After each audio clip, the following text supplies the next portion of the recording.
Like always, I gotta encourage you to breathe. Breathing is essential and fundamental. It is going to require us to have a genuine sense of love and appreciation and self-compassion for us to really understand how important breathing is. And so we breathe.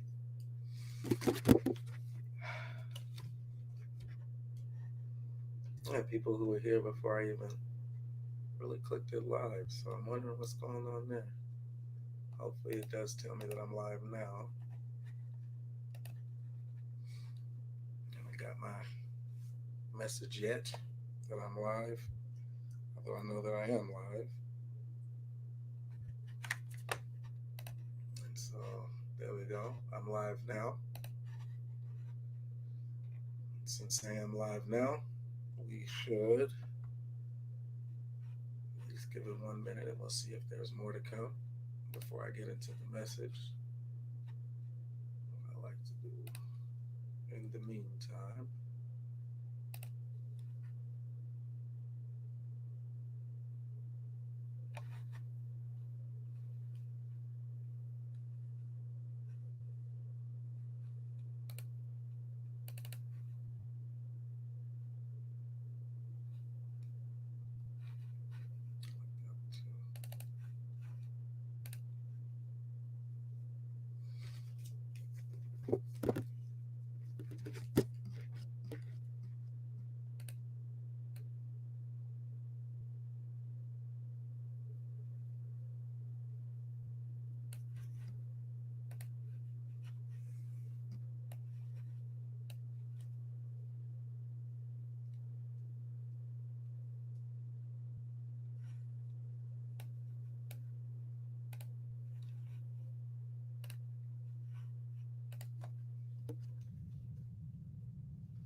Today is November the 26th, 2021, the day after Thanksgiving, and while we are still processing that we are thankful for, we take a moment to reflect. We take a moment to breathe. Heavy content coming, trigger alert coming, necessary work that must be done.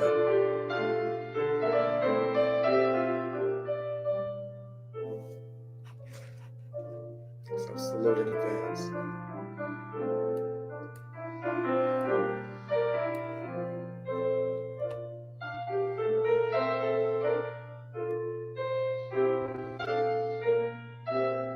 Just breathe.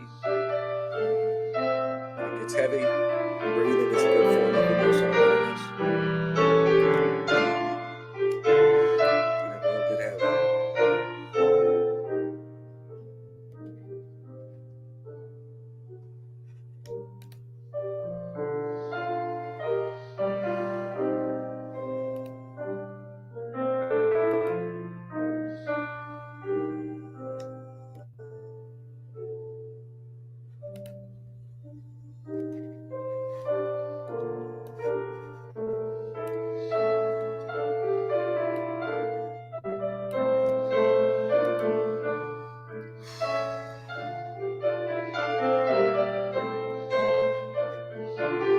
Case study on the promotion of juvenile prostitution, Section 1, aired November 21st, 2021. I presented in-depth ongoing case documents from one of America's most notorious global juvenile sex trafficking criminals, intermediary Ghislaine Maxwell, the co-conspirator to the international pedophile Jeffrey Epstein.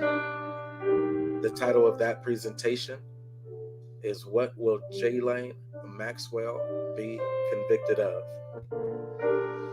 I covered 3 sections. Section 1A, Maxwell Docket, which was assigned to the United States District Court of New Hampshire, Judge Magistrate Andrea Johnstone, on July 2nd, 2020, and committed to another district. Section 1B, USA v. Maxwell. No grand jury charges filed in U.S. District Court, Southern District of New York. And Section 1C, Juvenile v. Maxwell. A civil defamation claim from the sex trafficking survivor Virginia Giuffre, filed in the United States District Court, Southern District of New York.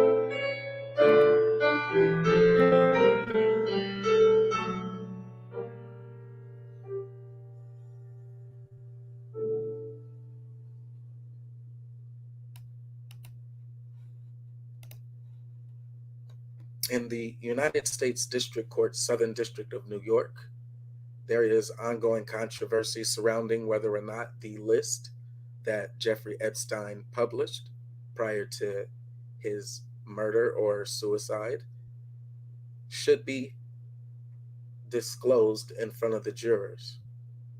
During the first presentation, I attempted to use around 5 minutes to scroll through that list and identify some of the names that stood out of the royal and elite and super wealthy. In 5 minutes, we barely made it through the J's.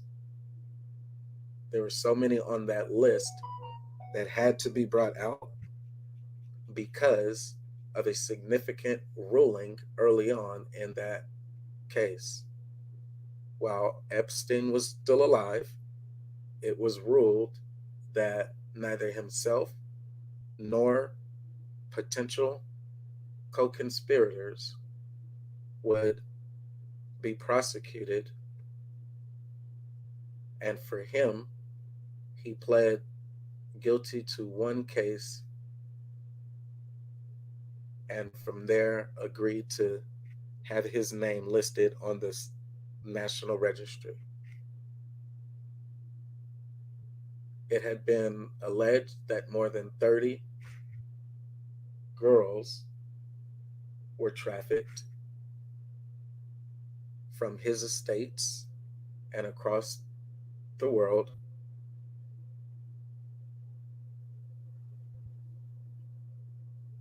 girls as young as, based off of Section 1, 14 years old.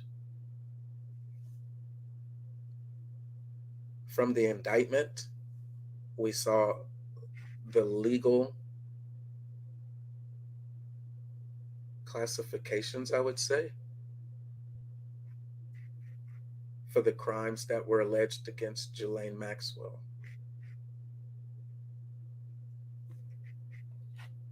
Those indictments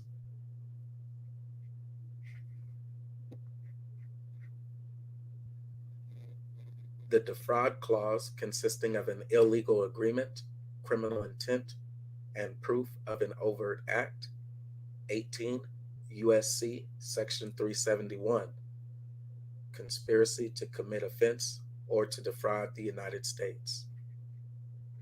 Committing perjury, it is a lie, and then DNA would say otherwise. It had never happened until the witness testifies. It was consensual. However, children can't consent. I did not know, or they lied about their age. These are common forms of perjury that our community is seldom able to escape from. According to the indictment, 18 USC Section 1623 deals with false declarations before a grand jury or court. Knowingly persuading, inducing, enticing, or coercing an individual to travel with the purpose of engaging in prostitution. 18 USC Section 2422, coercion and enticement, with the intent that the minor engage in prostitution. 18 USC, Section 2423A, deals with the transportation of minors.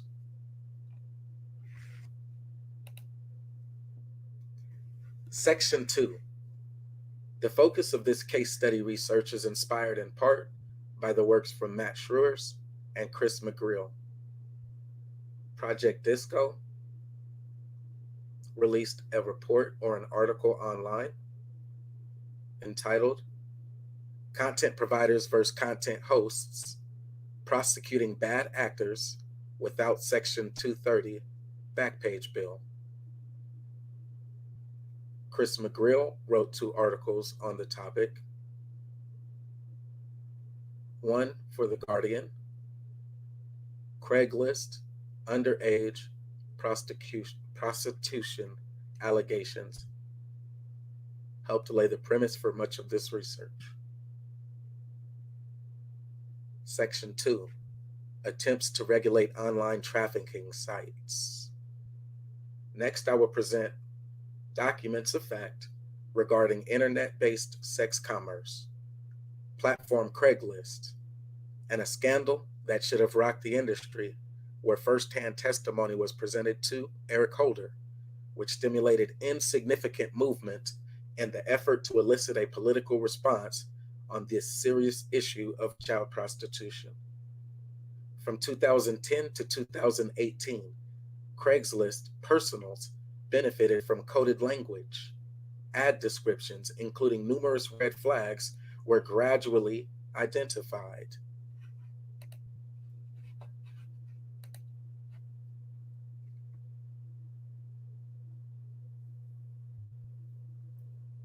Fresh, for example, would seem to apply to fruit. However, in Craigslist ads, its meaning should have stood out as a blatant reference to underage victims of sex crimes. Elizabeth Nolan Brown, contributor to the Daily Beast publication, details the political front against Craigslist's ads, free speech advocates, and the expectations that good faith efforts include auto-filtering based on red flag words. What we find in her article are credible primary sources, including the role of Congress and the Department of Justice's defense. Its defense against stricter actions against Craigslist. We can learn about the ongoing political argument by understanding the alleged impacts of the following primary sources. Section 230, Governing Internet Regulation. The passage of the new legislation in the Senate, which received a 97-2 confirmation. The 2 opposers being Democrat Senator Ron Wyden of Oregon, who co-authored Section 230, and Republican Senator Republican Senator Rand Paul. The author of this published work went on further, looking at Wyden's sentiment or that statement. The author says, quoting Wyden stressed that FOSTA is not a matter of substituting some free speech rights for a better ability to stop sex trafficking. Rather, it's imposing serious burdens while at best doing nothing for trafficking victims and, quote, likely making their lives worse. The author says, I insist that we take a moment to feel our disgust with these sentiments. I breathe deeply with you and I exhale with you. To continue this case study objectively requires emotional regulation. The author goes on to provide additional information about FOSTA. That 97-2 vote says the bill, euphemistically known as the Fight Online Sex Trafficking Act, or FOSTA, passed by the House of Representatives in late February 2018. Craigslist's statement regarding whether the web platform must be held account for civil or criminal state prosecution, the author says, any tool or service can be misused. End quote from the Craigslist's PR team. Another would-be intermediary for juvenile sex prostitution or the promotion of juvenile prostitution would be Reddit. Their response, on the contrary, banned transactions for certain goods and services, including paid services involving physical sexual contact. End quote. While I was reading the author's work, I had a what the fuck reaction. And that did arise from the Department of Justice siding with Wyden and Paul, the only two to vote against the adoption of FOSTA, the Bill to Fight Online Sex Trafficking Act. The author includes an even darker reality in the battle to regulate Craigslist and other sites for complicity in sex trafficking. She says, many sex trafficking survivors and victims groups vocally opposed FOSTA. Parts of their rebuttal are left to be assessed. How does filtering out trigger language impact ad placements that colloquial terms like fresh should have just identified, should have been identified, The author says, many sex trafficking survivors and victims groups vocally opposed FOSTA. End quote. Now, part of their rebuttal is left to be assessed. How does filtering out trigger language impact ad placements with colloquial terms like fresh? For me, only the individual looking for fresh could be filtered out. But what does that screening process look like? Does the screening process prevent these groups from identifying and confronting the men requesting those services for fresh services? Do those filter words prevent private sting operations from the local authorities? In summation, context provided by the author are no doubt secondary sources. However, the statements made by the official Democrats, Wyden, are verified primary sources. The author starts off with the context. The bottom line is that FOSTA, and then provides Wyden's clear position, is not going to prevent sex trafficking and is not going to stop young people from becoming victims. This author takes a strong stance against the opposing votes. Salute to that author. Section 2, we will cover some significant legal as well as survivor stories to highlight some of the dangers of this unresolved political quagmire, if there's a good word.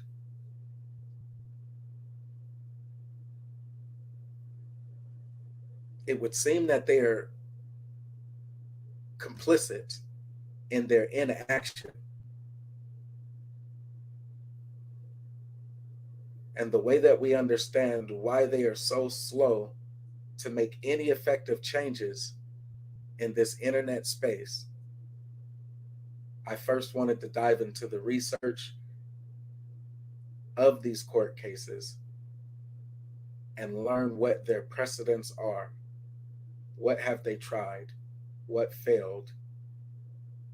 And to better understand where we need to be tomorrow. We will review Doe versus Backpage. We will review ML versus Craigslist.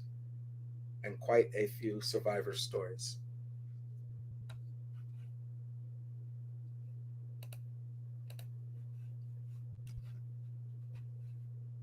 We'll come back to this slide shortly.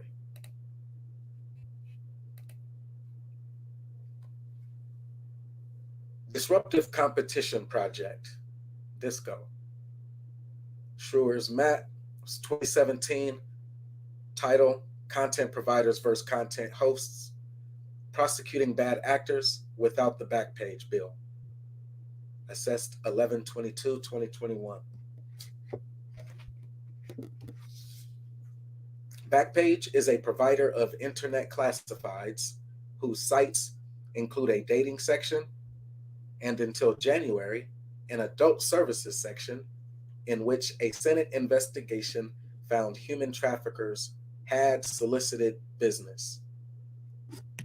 Just a key note there when it says until January, this report was published in 2017. It was most significant because of the primary source it alluded to, which is the Senate investigation.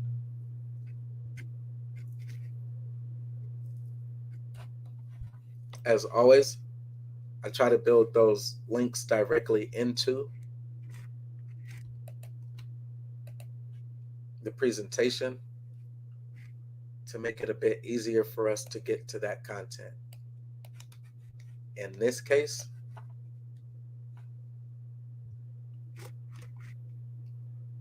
this is the exact Matt Schrewer's report, and we are going to go through it here today.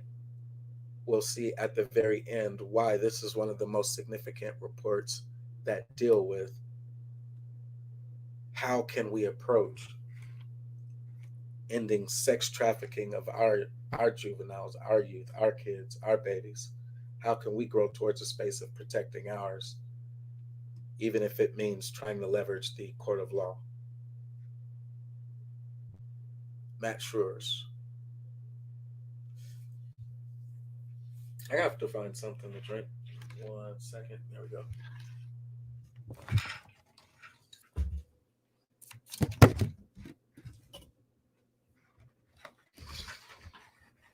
And then we'll get into it.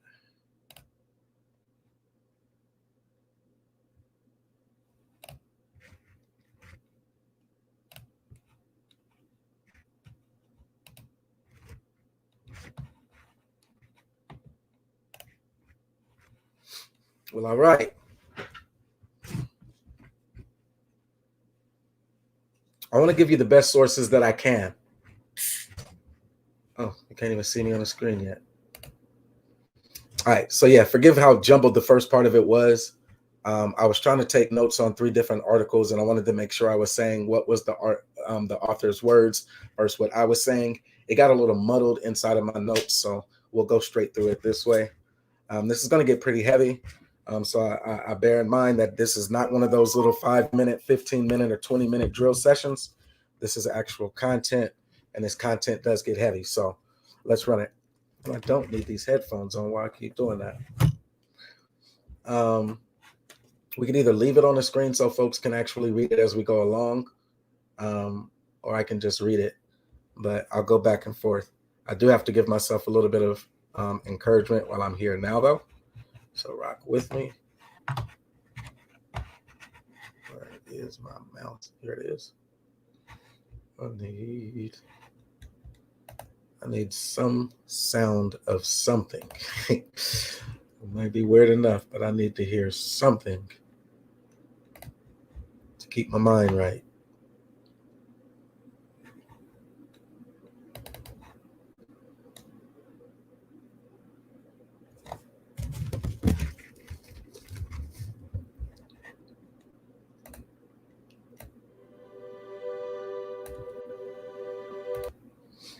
All right, let's let that one go for a second. In yesterday's post, I described ongoing efforts to amend Section 230, the statute which protects internet intermediaries from being penalized for the misdeeds of its internet users. A question being asked is, why is there interest in allowing states to regulate internet content? One answer is the website Backpage.com. Indeed, sponsors of the bill have been so explicit that the amendment is intended to target Backpage that many simply refer to the legislation as the Backpage Bill. Backpage is a provider of internet classifieds whose sites include a dating section and until January an adult services section in which Senate investigation found human traffickers had solicited business.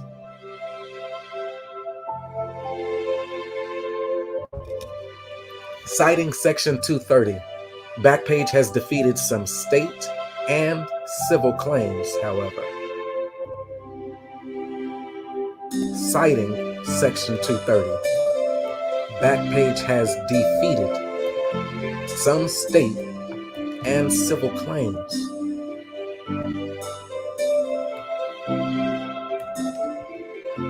These claims sought to hold the site responsible solely for the passive role it had in providing the location where these illicit transactions were published.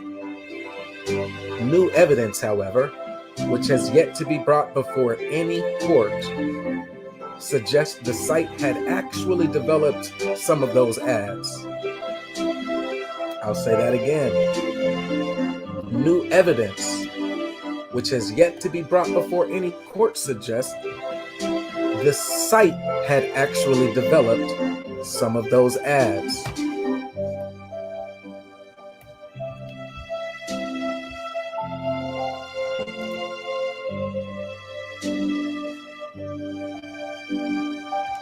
That would be another matter.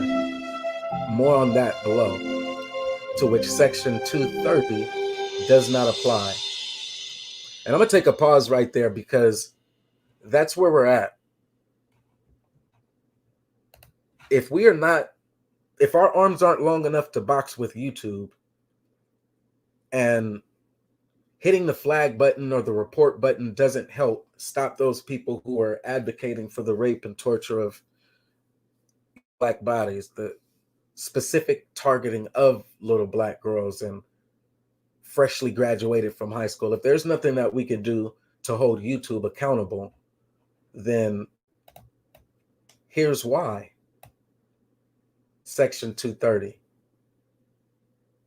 So what I was looking to learn from Section 230 and from this information is, well, does any of this federal or civil apply if they are just a user on YouTube rather than having to go after YouTube itself? All right, but let's keep going.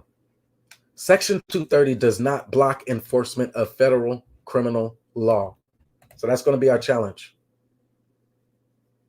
That is going to be our challenge because the federal criminal law system is the one that is allowing a lot of this the rape culture to permeate and exist unfettered. It's not enforcing. It doesn't have the will to enforce. It is nearly incentivizing street justice.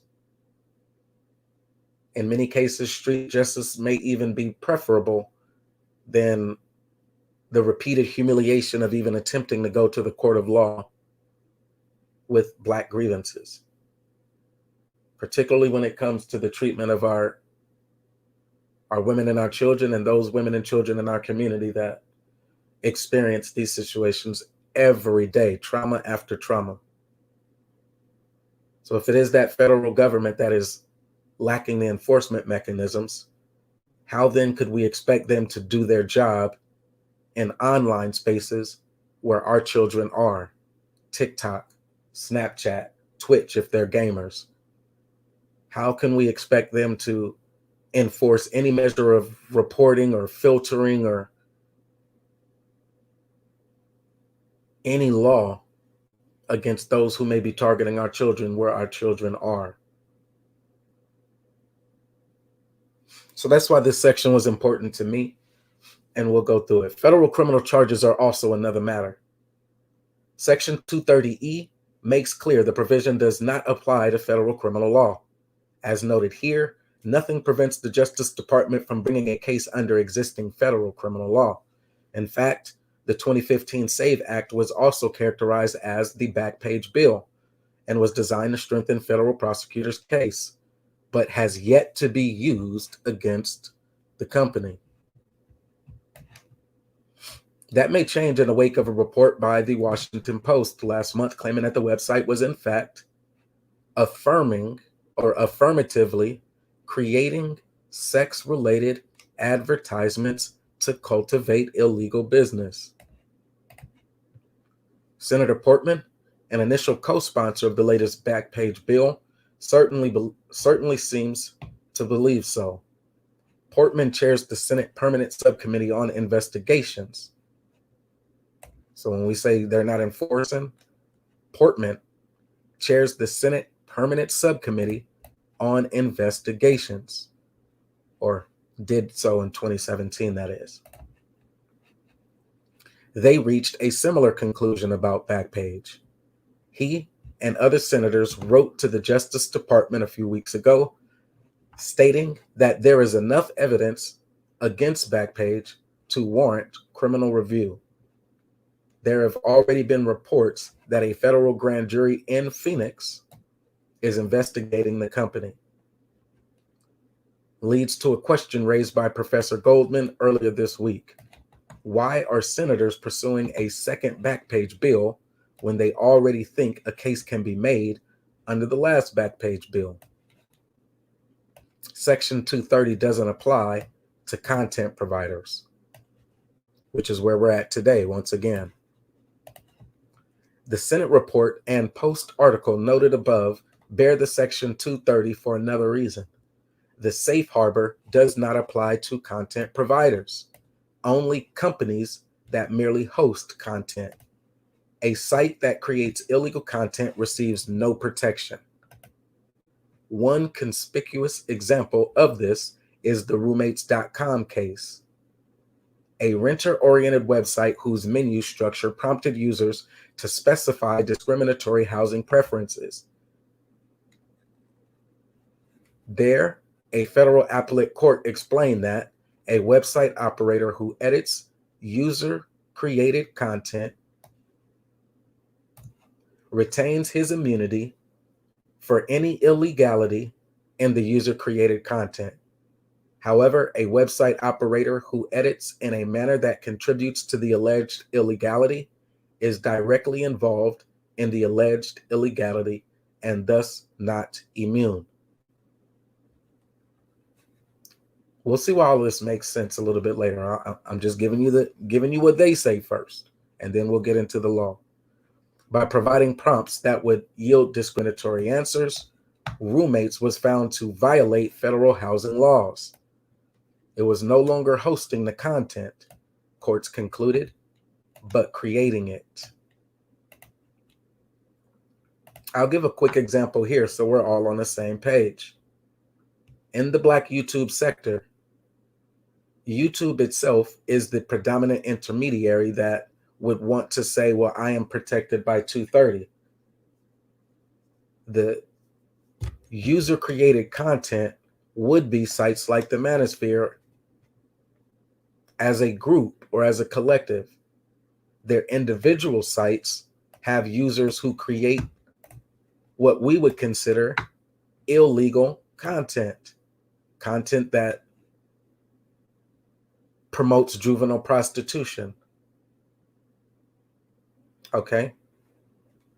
And so while we would not be able to go against a YouTube per se, there ought not be protections for the Manosphere itself, and definitely not for those who are the individuals operating with that illegal content. Liability for online content providers like Backpage. In this context, a website that behaves as the Washington Post report alleges, Backpage did, well, they could lose their Section 230 protection since it was no longer an intermediary, but rather an author of the content. Earlier this week, Missouri Attorney General Josh Hawley made this very point, moving to dismiss Backpage's invocation of Section 230 by arguing it was a content provider. This motion relies on the evidence discussed in the Post article in the Senate report. Victims seeking restitution against Backpage could similarly rely on this new evidence in civil cases, as well as other evidence that may be unearthed by the federal grand jury. Because none of these actions would seek to hold Backpage liable for its role as a host, but instead as a content or as a creator of the content, Section 230 would not apply. Ultimately, Section 230 represents the principle of don't shoot the messenger. But when the messenger starts authoring the message, the safe harbor no longer applies. Undermining that safe harbor with another Backpage bill could deter legitimate internet services from policing for abuse. This is their pushback.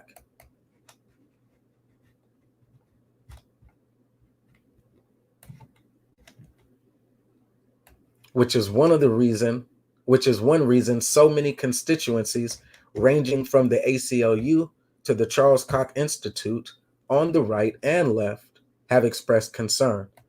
Congress should give law enforcement an opportunity to make a case and allow state and civil actions based on the new evidence to proceed.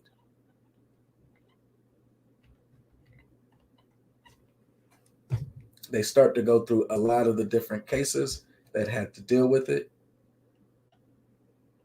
or that tried to, raise the alarm against these big, Google type. Now it's Facebook is always up there, Google. We know YouTube is a part of it as well.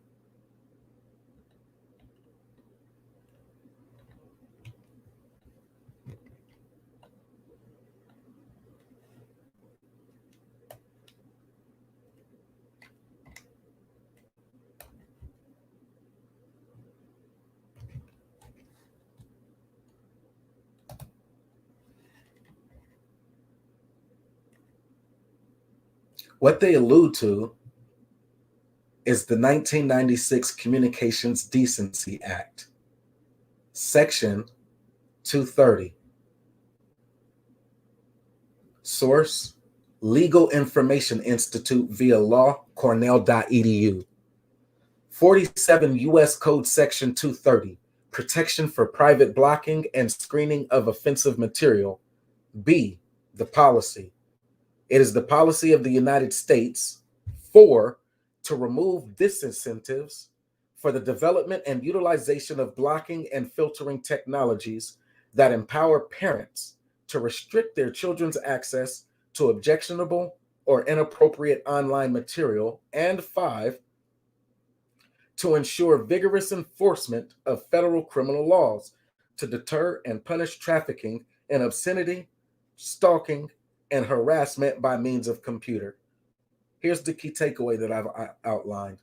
Other than the fact that it says that empower parents to restrict, we should be wary of that, and federal criminal laws, we should be wary of that. Here's what I noted. 47 USC Section 230B, 4 and 5. We must challenge interpretations that create an insurmountable imbalance in consumer protections. Government must acknowledge that who and what the intermediary, in our case YouTube, who or what YouTube must filter and block will always determine the who and what we as parents are allowed to filter and block. I'll say it again. The government has to acknowledge that YouTube determines what they can block and what they should filter. And then from then, we're able to say, well, we don't want our children to be able to have access to this and this. Who and what accesses our children then is a greater threat than what our children access. Therefore, the intermediary or YouTube or TikTok or Snapchat or Twitch, they are accountable for the development of technologies to deter the threats of sex trafficking. That's just my opinion as I looked at these laws, and we'll continue to go into them. So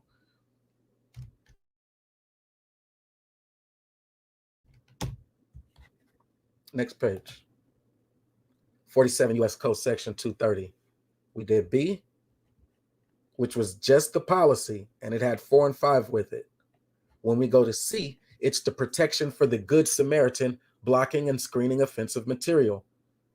2 talks about civil liability, because again, they were talking about federal criminal liability. So what we're looking for is civil liability. How do we hold those who we would deem to be inappropriate, trying to holler at 16-year-olds and angry at 21-year-olds? How do we as parents, as big brothers and sisters, begin to hold them accountable when YouTube won't and when the government won't? Civil liability. No provider or user of an interactive computer service shall be held liable on account of A. So now we're seeing we're going 47 USC section 230 C2A. Any action voluntarily taken in good faith to restrict access to or availability of material that the provider or user considers to be obscene, lewd, lascivious, filthy, excessively violent, harassing, or otherwise objectionable, whether or not such material is constitutionally protected, or, and then they go further. I'm going to let that sink in. What it's saying is that they, the interactive computer service host, the YouTube or the Black Manosphere, I'll just say Taz exclusives then on our side, when he is hosting a open panel and offensive users join the panel and they start making obscene and lewd gestures and speaking ill of the women in the audience, Taz is in the right space. He's defended for blocking those people for taking them off the panel, for blocking them out of the chat. Even if they say, well, we have the First Amendment right. We have the First Amendment right. See, that's what they're saying.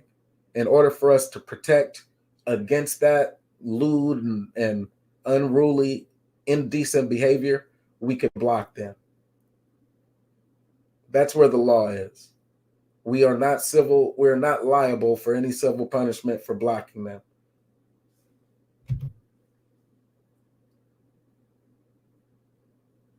Outside of that example, there are often times where people write insidious things inside of just the chat box. The chat box can be ruthless at times. And the reason why they are allowed to get away with writing those obscene things is because of their First Amendment right protections. The challenge is, well, at what point does it become the problem of the channel host, where those protections then become infringing on other people's rights to occupy those spaces?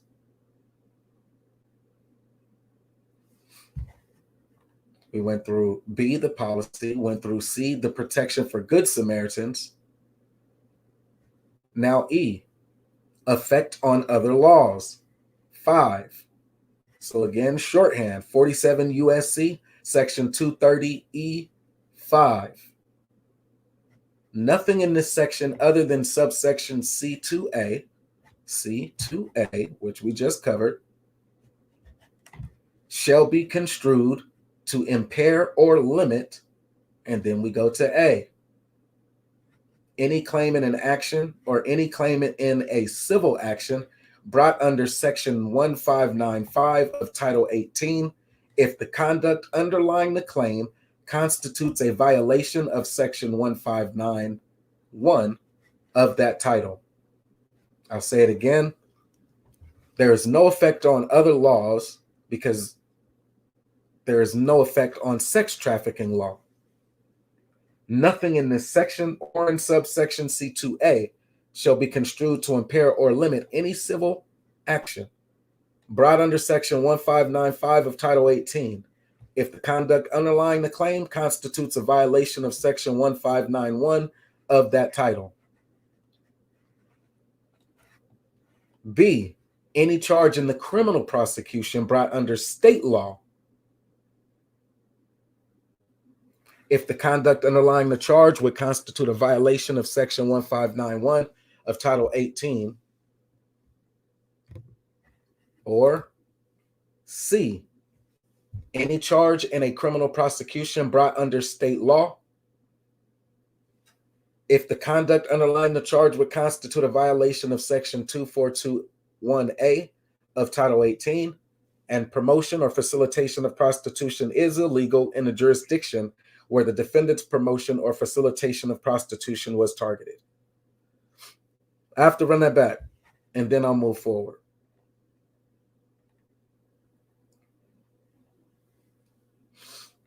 The case with Ghislaine Maxwell is international sex trafficking. They brought up the different indictments that was against her. Conspiracy to commit offense to defraud the United States. False declarations before a grand jury or a court. Oh, she's lying. I didn't know she was 18. Coercion or enticement. Things that they say to try to get them to go somewhere. Transportation of the minors. These are the things that they're doing in the digital era to traffic young women and girls. We started off with the big case, and now we're trying to see, well, what happens in the online spaces. Section 2 is the attempts to regulate online trafficking sites. Start off just with a basic article to lay the premise. Then we go into the Dover's back page.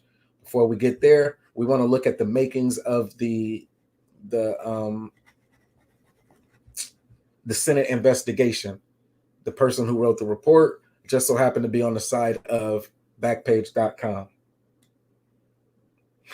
The Senate investigation is going to deal with 1996 Communications Decency Act, Section 230. So we run through what Section 230 actually is. It's talking about, well, as long as we give you, you know what that thing is, you have to check here, or, you have to approve if you want to go forward. They give you the legal disclaimer, and you select there if you agree to rate the privacy options or the terms and conditions. If you check that, as long as they've created terms and conditions for you to check, then they're good. As long as they've created a way for parents to restrict children's access, then they're good. And so we looked at that, and I say, no, we got to challenge that, because we still have consumer protections. Our children need to be safe from sex trafficking. And so we continue to go through it, and it says, well, as long as they're creating, as long as they're willing to work with the federal government when it comes to federal criminal laws that will help deter trafficking, then they're good. We're like, no, we have to challenge that as well, because the government itself is also allowing these things to happen by not enforcing and not really penalizing the things that are, prosecuting the case that are on their dockets. We see how long this case has been going on with Ghislaine, and that was international sex trafficking. So if our children are going to remain to be unsafe, then what are the things that we can actually do to start protecting ours? And so for that, we have to break it down and look, well, what does the law actually protect? We see that they went from the federal, now it goes to from the policy itself, the federal criminal laws. And so we start looking at, well, what about civil liability? It says any civil action, then it goes to any criminal prosecution, and then it goes to any charge in a criminal prostitution under the prosecution under the state. All right. But they gave us some of these other terms that we have to look into. And so that's what we'll do. 18 U.S. Code Section 2421A, prostitution for facilitation of prostitution. Excuse me, I cannot keep saying these words right. All of them start looking a blur. Promotion of facilitation. Promotion or facilitation of prostitution, and reckless disregard of sex trafficking. Let me take a drink. I told you this has me stressed out doing all this research and trying to get the actual words up in here. Was my font too small?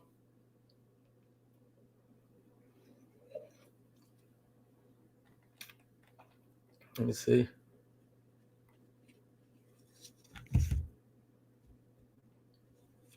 All right, nope, it looks like we're still pretty good. We're hanging in there. We're hanging in there. All right. Salute everybody for checking in. All this legalese, I'm going to try to break it down to where it starts making sense for even ourselves So once we start posting, inside of these who we would consider predators, or people who are using predatory language, once we get to the point where we're comfortable sharing resources, like, look, if you've been a victim, or somebody that's been a victim of domestic violence, if you've been a victim, or somebody that's been a victim of sex trafficking or rape, once we start putting that together and really making it our intentional efforts to, whenever we hear any of these weird people start, even if you catch me say it, that should be a reminder for any of us to drop that information in there, because we never know who's watching live. We never know who's watching in the replay. And if we get into that practice of sharing resources, then it just makes it easier for us to do our part in helping, rather than just having these conversations. As a man, we are supposed to bring solutions. This one may not work, but it's a lot better than sitting around just having the conversation, if you ask me. At some point, men have to start leading on, well, what are we going to do about it? We see these manosphere dudes, we see that there are men on the internet, and they form these groups, these cliques, and they like to degrade Black women. They like to target young Black girls for sexual objectification. They go to their TikToks and stream their videos. They go to their Snapchats and stream their videos, and these are grown men. And the current social media does not have any tools to prevent men who are unregistered sex offenders from having access to our daughters and our young kids and being in their spaces. And so as adults, we can talk about it till we're blue in the face. But it's up to us to start arming ourselves with at least the legal terminology, should somebody be willing to take those next steps. It's up to us to start identifying those resources that help, rather than just keep the conversation rolling. It would only do so much for us to try to meet these people in public and handle our grievances like men, because the space itself, the platform itself, would continue to operate while we lump somebody up, but it would only go so far. All right, and so they said, while we're trying to take them at their word, we went through it. They say, here's the policy. Parents already have a way to restrict it. We said those aren't good enough. They said, well, if that's not enough, then these sites, they're already putting in ways that the federal government can go after them. We're like, look, the federal government ain't going after them, and the federal government isn't going after the individuals either. They're not going after the Snapchats, just like they're not holding Snapchat accountable, just like they're not going to go after and say, look at these 47-year-old or these Baba-looking dudes. These dudes is in their 70s, and they're still on these little girls' TikToks, watching them do the pop lock dance and turkey challenges and stuff. That's a red flag. We're gonna cancel this subscription. They're not even doing that. But they expect us to be able to monitor and restrict, what they say, their children's access. We're supposed to be able to restrict our children's access to objectionable or inappropriate online material. No, our children are being in children's spaces.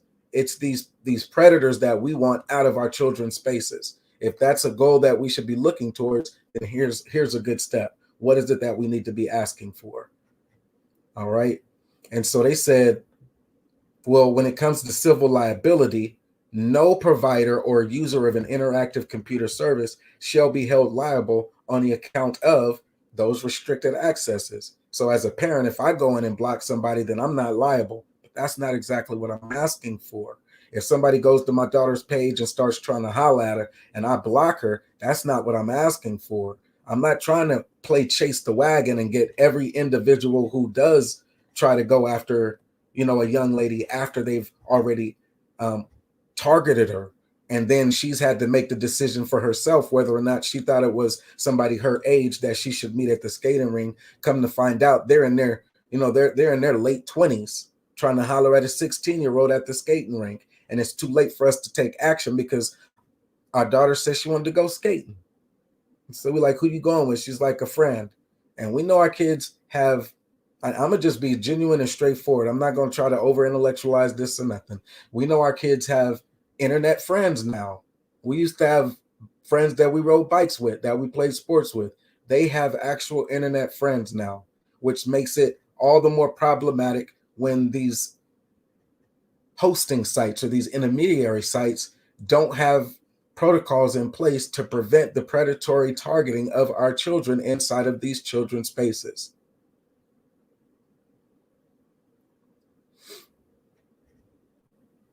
And so they're telling us if we block them, then we're good. But that's not what we're saying. We can't retroactively keep going in and fighting the battle after the battles are lost. That's the same as us only being able to post the if you've been a victim of phone number. At some point, as Black men, we're supposed to be the ones putting in the protective buffer before that happens. Here's the victory that we want in the online space. Here's what we did to ensure that Black children browsing online inside of these teen TikTok and Snapchat sites are protected from, let's just say, one small victory. Will the United States government ban anybody on the National Sexual Registry from having a TikTok or a Snapchat?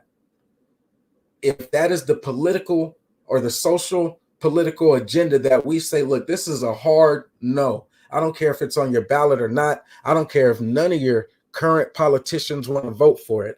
I don't care if it's on your local ballot, if it's not on your state ballot. Here's what Black men want. We don't care if it's on a bill.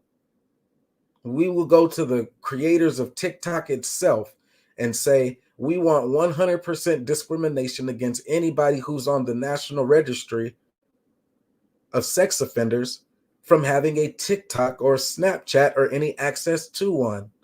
The monitoring on their computers or whatever computers they access, just like should not allow them access to these kids' spaces. If an alcoholic gets 3 DUIs and they put the breathalyzer on the car, that breathalyzer is to prevent them from starting that car and putting somebody else's life in danger. That's the same thing we're asking about. That's the same thing that we are demanding or we are putting in place as Black men.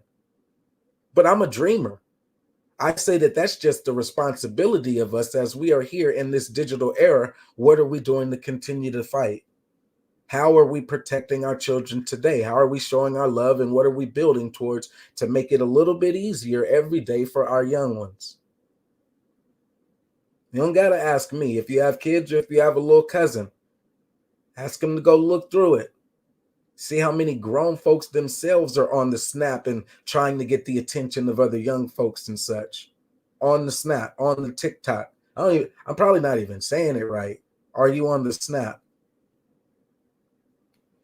But that's where we at with it, and that's where we should be. And so we find out that, look, the civil actions that they're talking, the civil liability that they're talking about, yeah, that's cool, but that's not actually serving the purpose that I'm talking about. I'm trying, how do we get these dudes up out of here? And so we run through it, and they start name dropping. He says C2A, we cover C2A. We got it. Civil liability.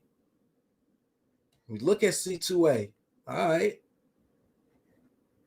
They say nothing in this section other than C2A, so we got it. And then they start dropping a couple of more. Section 1595, Title 18. Section 1591, Title 18.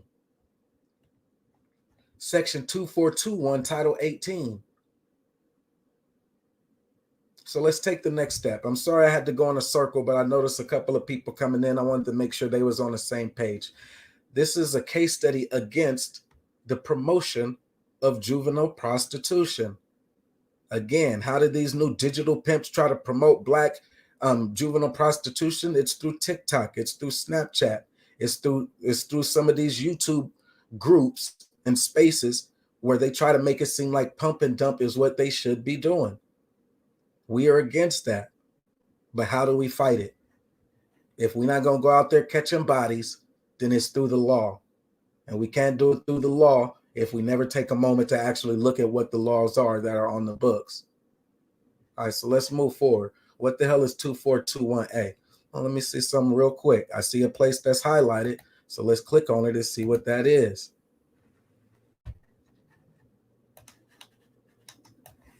That is Legal Information Institute from Law Cornell EDU. Findings: this rapidly developing array of internet and other interactive community services or computer services are extraordinary advance and availability of educational and informational resources to our citizens. It goes on, tells you what the internet is. The policy that I just told you, there was one is talking about that. I said two, it's to preserve the vibrant and competitive free market that currently or presently exists, unfettered by federal or state regulation. We're against that. We are pro federal and state regulation because we realize that they are using this internet and this interactive computer service to target our babies. And so we want reform from this 230. I skipped down to 4 because it says why they want to remove disincentives, which is why they don't want to put on further restrictions. And what did they do? They tried to say, well, parents can restrict access. They say, well, as long as they're willing to work with federal criminal law. We say, well, that's not good enough because they're not doing their job. I told you earlier, the Department of Justice, well, I didn't say it. The author earlier said the Department of Justice was siding with this law, saying, well, this law is good enough. We don't need to change it. Treatment of a publisher or speaker. No provider shall be treated as a publisher or speaker of any information provided by another information content provider. That's what I'm just saying what he said, and that's how to get away with it. Civil liability. They won't be liable. Obligations. Well, this is all they got to do is put that, these are what's available to you. These are the parent controls that are available. What are the effects on other laws? Well, no effect on criminal law if it's relating to sexual exploitation of children, which is the research that needed to be done, because that's what we're saying. Okay, these are the people we're talking about. Okay, so they're not protected. Tell me more. Intellectual property. Okay, all right, that's where we use the fair use law. Okay, we got that. Will benefit. State law. Nothing in this section shall be construed to prevent any state from enforcing any state law. Okay, so that tells us, well, what are the state laws that we would need to use? Got it. We can do that on our own. Communications privacy, electronic communications privacy. Man, these ain't state secrets. We just trying to get these punk ass niggas the fuck up out of here. Got it. Then it says no effect on sex trafficking. So this is 5A all the way to C, A, B, and C. All right, so I just clicked it right there to show you that I'm not plagiarizing. I took the information right from Cornell. I just blew it up bigger so it looks good on the screen.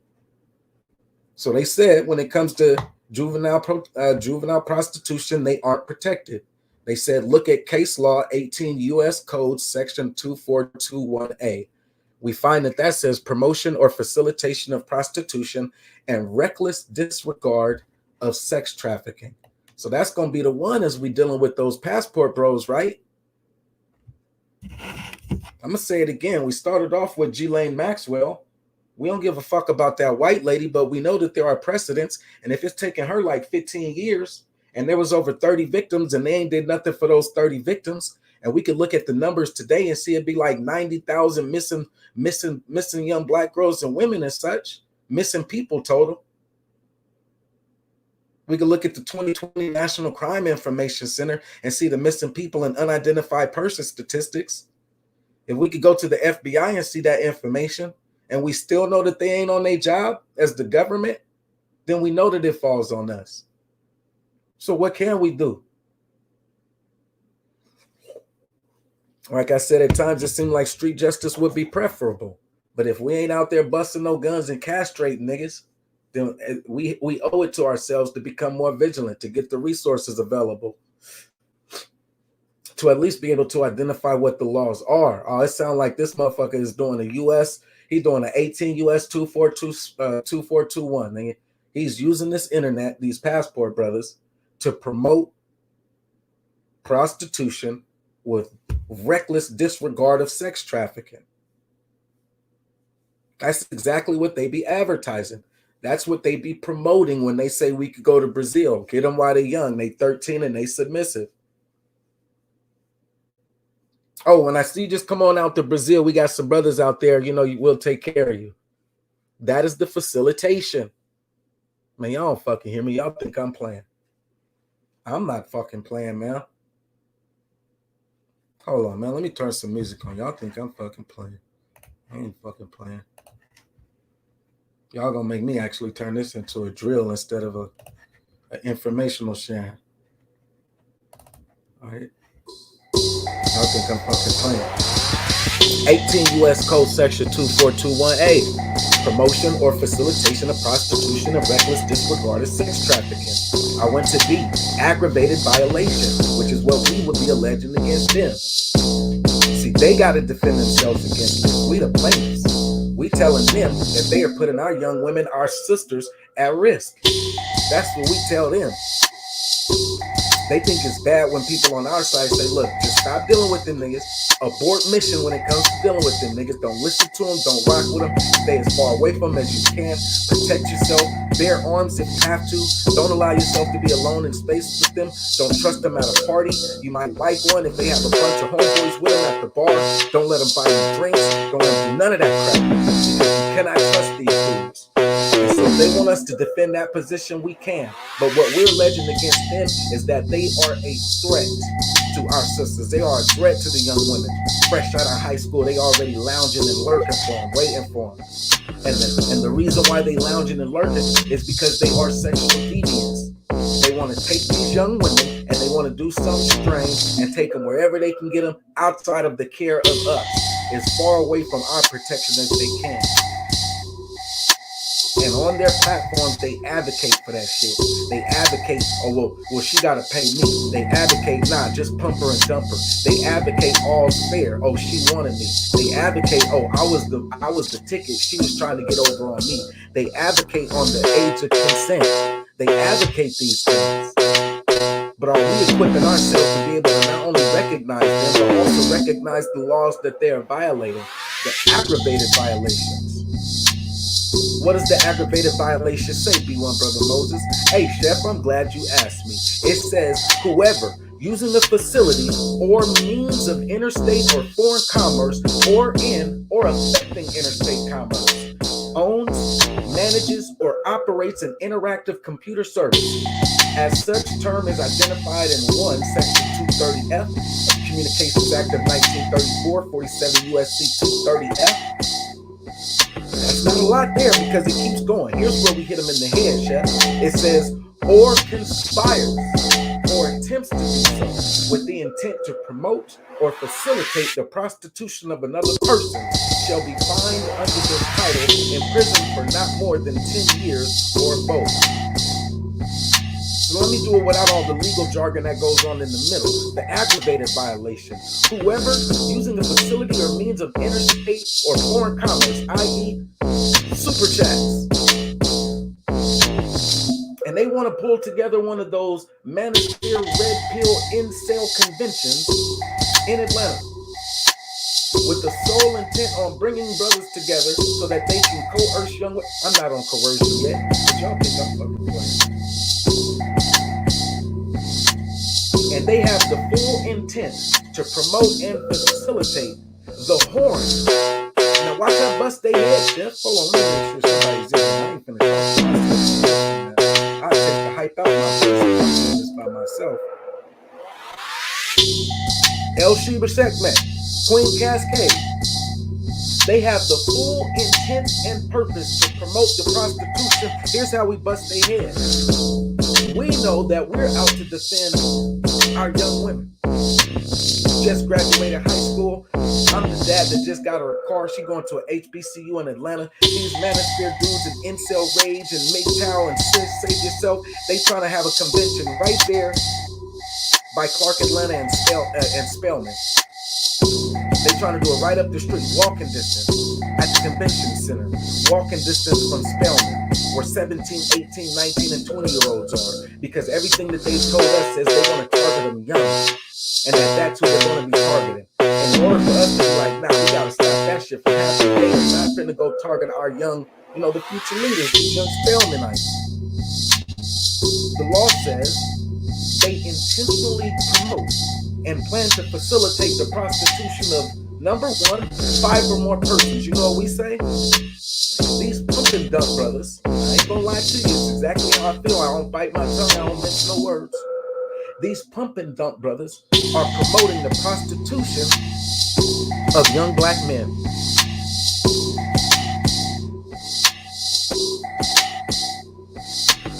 Huh? Are they not asking for the young men to be prostitutes? Oh, no, she should pay for it. You're the prize, remember that. Or don't pay them women nothing. She should be paying you. Ain't that what they say?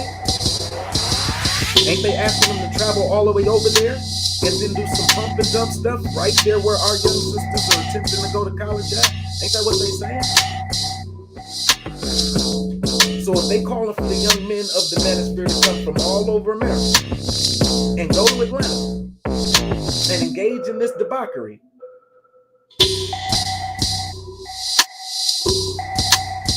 not just sex trafficking, but that women should be paying them to do it. Alright, y'all think I'm playing. 2, acts in reckless disregard of the fact that such conduct contributed to sex trafficking. I don't gotta say it, I'ma just let it, it's on the screen. The intent to promote or facilitate the prostitution of another person. 1, they promote or facilitate the prostitution. Or 2, they act in reckless disregard of the fact that such conduct contributed to the sex trafficking in the first place. Now they even say in violation of 21591A. Alright, so next time they want to have a convention, say, man, y'all starting to sound like y'all sliding towards 18 USC 2421A. I'ma just tell you that shit. And then they get here. We got them? Everybody good? They conspiring to do so? They good? All right, next slide. 18 USC, section 1591. Sex trafficking of children or by force, fraud, or coercion. A. 1591A, remember? Whoever knowingly, in or affecting interstate or foreign commerce, or within the special maritime and territorial jurisdiction of the United States, recruits. That's not numbers. Get it? That's not me, my brother Moses. This is me just reading it. If they recruit, entice, harbor, transport, provide, obtain, advertise, maintain, patronize, or solicit by any means a person, or they benefit, number 2, financially or by receiving anything of value from participation in venture, which is engaged in an act described in violation of paragraph 1.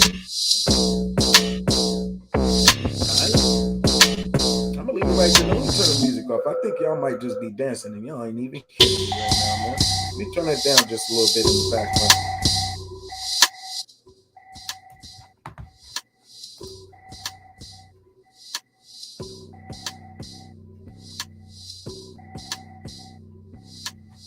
Any claim in civil action brought under the section 1591, which constitutes a violation of section 1591 of that title. What is 1591? It's sex trafficking of children or by force, fraud, or coercion. Or would constitute a violation of section 2421A of Title 18. What is 2421A? Aggravated violation. They promote and they facilitate prostitution of 5 or more persons. Y'all might have to go all the way back to Manosphere 2.0 to understand what we're talking about. When they saying, oh, $60, a $60 date. When they talking about, oh, give her a non-disclosure agreement. She has to sign here. When they talk about, oh, email her this letter first. And say, hey, if you're with it, then we're with it. But make sure she signs this letter. So y'all don't know the Manosphere 2.0, or excuse me, y'all don't know that group of men that are online who are planning to do all levels of debauchery with the young women that they want to target online. And so when I say I'm mad, because I know that my daughter, she's not there at college, but she is one of those young women who are online. And there is no way that we as individual parents can regulate everything that happens online. we can only censor out and restrict what is allowed to be censored out and restricted online.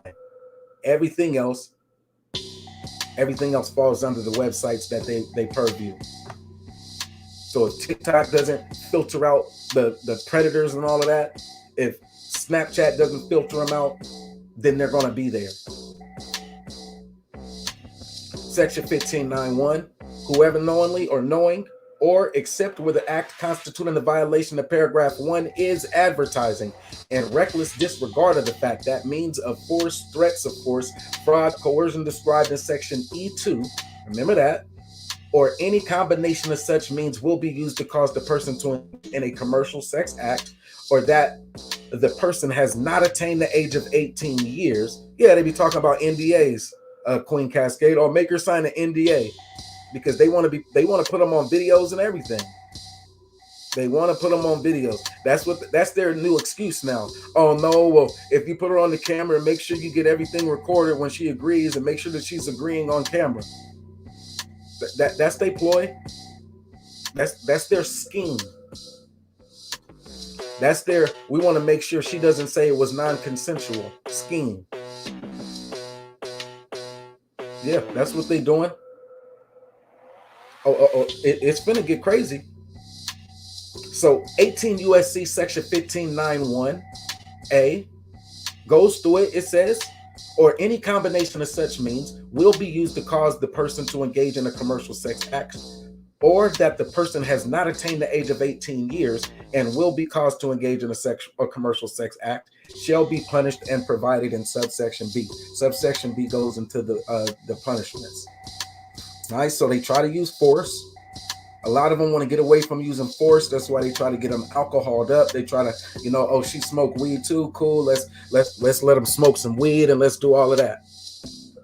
Force. Well, just get in the car now. Come on. Let's just go in the room. I know you tripping. But like the dude who said earlier, putting their hands on them and stuff. Put your hands around her throat. Maybe she'll like it type of thinking.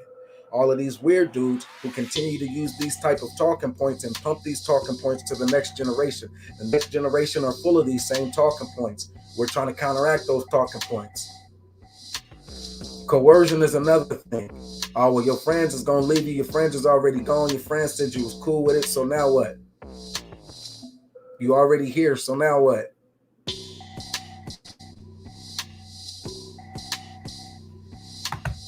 We want to tell them that shit is still illegal, dog. We want to tell them, look, young homie, I know you just out of high school yourself. If we are talking to the 18, 19, 20-year-old young men in college, we know you just got here and you're trying to live your life. But here's a couple of things that you should know about the activities that these brothers is trying to tell you to engage in. When you try to talk to that woman like that, you're essentially committing a threat of force. When you try to tell her to look around, her friends are gone, or her friends are the reason why she's here, and you're the one who can protect her, you're trying to essentially deploy coercion. When you try to make it seem like, oh, now you're going to be the only one for that you responsible and that you want to be with her and all of that shit, knowing that that's not the case, you're really just trying to walk down some pump and dump shit. You're trying to create a relationship, and then all of a sudden now she's wrong because she ends up pregnant by you. And now you don't think you should pay child support, nigga. You're committing a fraud, brother. You are committing a fraud. Don't be that. Stop listening to them weirdos, or you can listen if you want to, but you also need to get some of this information in your head. 18 U.S. Code Section 1591, dog. Don't participate in sex trafficking. And I'm going to tell you why. Oh, well, I'm not sex trafficking. Did you go pick her up? Yeah, but all right then, brother. Don't get caught up with these dumb dudes trying to be the one. I brought a baddie to the. Don't get caught up, youngster. Oh, no, she was bad. Where you met her at? I met her online. Where's she from? Oh, she went to she go to North Carolina A&T. Right. And you go to Clark. Yep. So that's only like a 3-hour drive. What you do? No, I went out there and grabbed her and I brought her all the way over here. Cool. How old was she?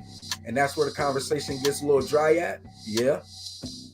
Don't get caught up sex trafficking, dog, just because you don't know what these laws actually state. Whoever knowingly, except what the act constituted a violation of the paragraph 1 is advertising. And reckless disregard of the fact that means of the fact that means of force, threats of force, fraud, coercion described as Section E2, or any combination of such means will be used to cause that person to engage in commercial sex act, or that the person has not attained the age of 18 years and will be caused to engage in a commercial sex act shall be punished as provided in subsection B. I know you're just trying to get some little young women to come to your house party. I know y'all finna join this fraternity and you just want people to think that you cool. I know y'all trying to get out of town for spring break. And so you just trying to grab you a couple of little side pieces that y'all can go out there and have a good time with. Don't get caught up, youngster, because you obviously don't know what these laws actually mean. I know you think you're just trying to prevent it with, well, I wore a condom. That might try to help you prevent you. It might help you try to prevent you from getting an STD. Yeah, that might help. It's very considerate that you won't give her the STD if you successfully use your condom. But that's not what we're talking about here. Before you even got to the point of that condom, how does she get there?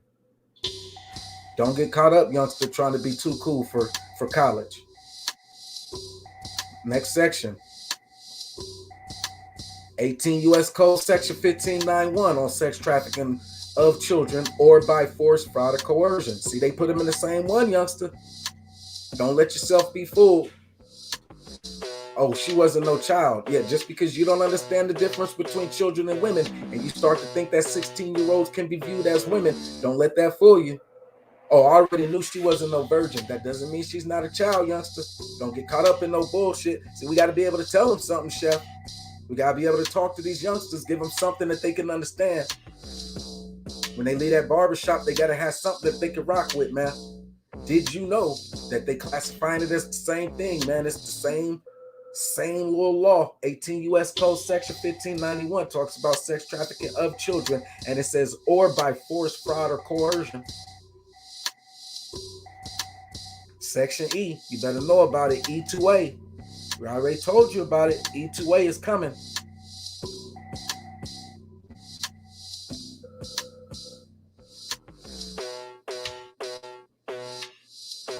Oh, there you go. In this section, the term coercion, what does that even mean? Coercion means 2A, the threat of serious harm to or physical restraint against any person. B, any scheme, plan, or pattern intended to cause a person to believe that failure to perform an act will result in serious harm to or physical restraint against any person. Or C, the abuse or threatened abuse of law or the legal process. I mean, what does that mean? What does that mean, B1 Brother Moses? Man, you the OG. That means you can't be trying to take them to, South Miami. You can't go to South Beach and then say if she don't put out, she gonna get out. If she don't put out, you gonna put her out. You can't be saying, oh, she started acting funny, so you left her there. Nah, bruh. You right there in it. You scheme. You playing tricks. This was a part of your plan. E, in this section. 3, the term commercial sex act means what? Any sex act on account of which anything of value is given to or received by a person. You can't be saying, well, I'm going to buy the blunts and I'm going to get the bottles, you get the blunts. And they're like, cool. And then they come over. Once she get drunk and she get high, and inebriation is not consent, nigga. Inebriation is not consent, nigga. You thought you was trading a bottle for sex. That's not what was going down right there. You thought you was trading a blunt for a blowjob, nigga. That's not what was going down right there. And if she wake up and say the same thing to you, then, nigga, you're still liable. And these are the charges they can still hit your ass with, like you, Jelaine Maxwell. I know my first one was a little bit more professional and right on point, but yeah, I might just have to redo this one because it's under my skin already. We know what we're talking about. The term participation in venture means knowing, assisting, supporting, or facilitating a violation of subsection A1. Let me turn this music off and I'm going to get back on point. I'm going to get back on code because I got a little heated for a second. I'm going to have to edit this entire part, but I'll get back to it. Section E. The term serious harm means any harm, whether physical or non-physical, including psychological, financial, or reputational harm, that is sufficiently serious under all the surrounding circumstances to compel a reasonable person of the same background and in the same circumstances to perform or to continue performing commercial sexual activity in order to avoid incurring that harm. So what does that mean? That means while some of our children, our boys and our daughters will be going to college, there are the college pressures to perform sexually and to have some type of reputation about it. The challenge comes if we want to protect our young boys, is when they put the reputation of the woman in harm's way. Her reputation on campus has to be protected. That is a sense of self-love, and it is a self, and that is also the love that our young boys should be showing our young women. It doesn't have to be a sister to extend that same level of love. It doesn't have to be the woman that he plans to be with for the rest of his life for him to extend that level of love. And it shouldn't have to come down to it being illegal for him to extend that level of love, which is to protect the reputation of the women who he finds in his space. But as we see here, 18 USC Code 1591 to AE5, it does have to do with the reputational harm as well. Tell the youngsters to protect themselves. How do we read these things? 18 U.S. Code Section 1591, sex trafficking on children or by force, fraud, or coercion. The violation is A, whoever knowingly, 1, recruits, entices, harbors, transports, provides, et al.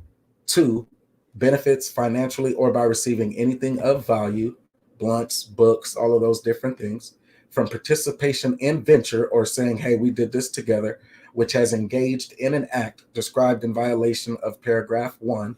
And then what is the form of justice? This is B1 right here, Chef Disaster 3.0. This is B1, Queen Cascade. This is B1, Raymeen. El Sheba, this is B1. Don Cato, this is B1. The justice is, when we're talking about B1, we did A, we're talking about B1. It is the protection for children under the age of 14. Minimum punishment is that 15 to life. We ain't asking for anything outside of justice. B2 is a protection for children between 14 and 18. 14 to 18. Minimum punishment is that 10 to life.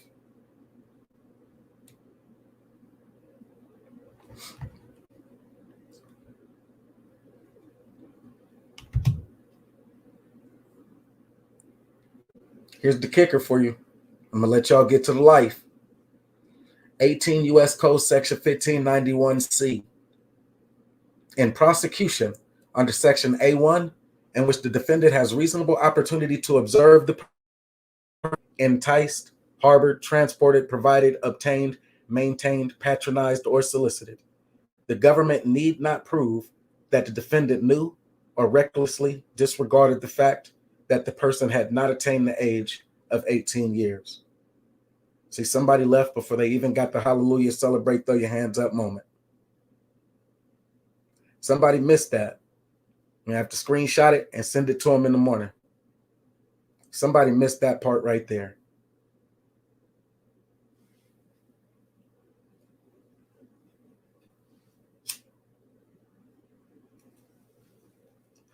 This is the one that we should have been celebrating.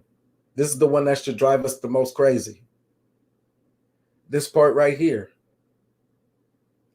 How is it that we keep having so many child abuse, sex, molestation, rape?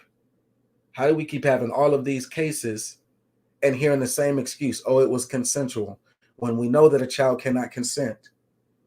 How is it that so many of them keep getting off when we see 18 U.S. Code Section 1591C, which says in prosecution, which means when our family or our loved ones are going up against this offender, this predator, when it finally does make it to the court of law, the prosecution under Section A1, in which the defendant had a reasonable opportunity to observe the person so recruited, that young girl.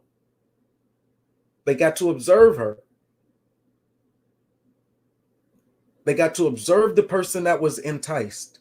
They got to observe the person who was harbored, these runaways, i.e. Ramil. They got to observe the person who was transported across state lines. They got to observe the person that was provided, like a party favor. They got to observe the person who was obtained. They got to observe the person who was maintained, who was patronized and or solicited. The defendant saw them and they saw them. Now, when it comes to that observation, the prosecution or the government does not have to prove that the defendant knew that they weren't 18.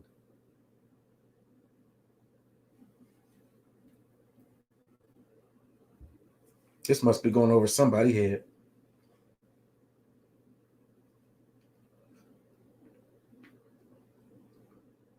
Oh, well, I didn't know she wasn't a woman.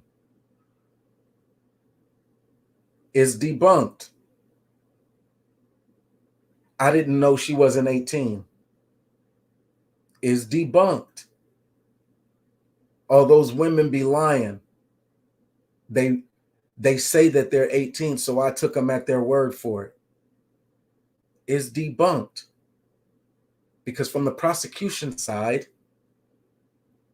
they don't have to prove that that defendant knew or that they acted recklessly, disregarding the fact that the person wasn't 18. That's not our job to prove that they did know. Our only job is to prove that they weren't 18 yet and that the action occurred. So how are these people getting off? Because what we're looking at, 47 U.S. Code Section 230E5B, protection for the private blocking and the screening of offensive material. E, there's no effect on other laws. 5, no effect on sex trafficking law, which is taking them from state to state. B, any charge in criminal prosecution brought under the state law if the conduct underlying the charge would constitute a violation of Section 1591 of Title 18. So we go and see, well, what is that? The allegation is sex trafficking of children or by force or coercion. That's the word that we're looking for. We define what coercion is. Are they coercing these young women to get in the car, ride out to some party, some other place, and then once they're out there, there's nothing left to do? Because they don't want to get left stranded and they do want to protect their reputation. Oh, the only reason why she came out later is because she didn't want to be called a hoe. No, the reason why she came out later is because she did feel raped. Although it was consensual. The only reason why she said it wasn't is because she had a boyfriend. No, it was not consensual. And the reason why she said no is because she had a boyfriend and she still didn't want to be left out there.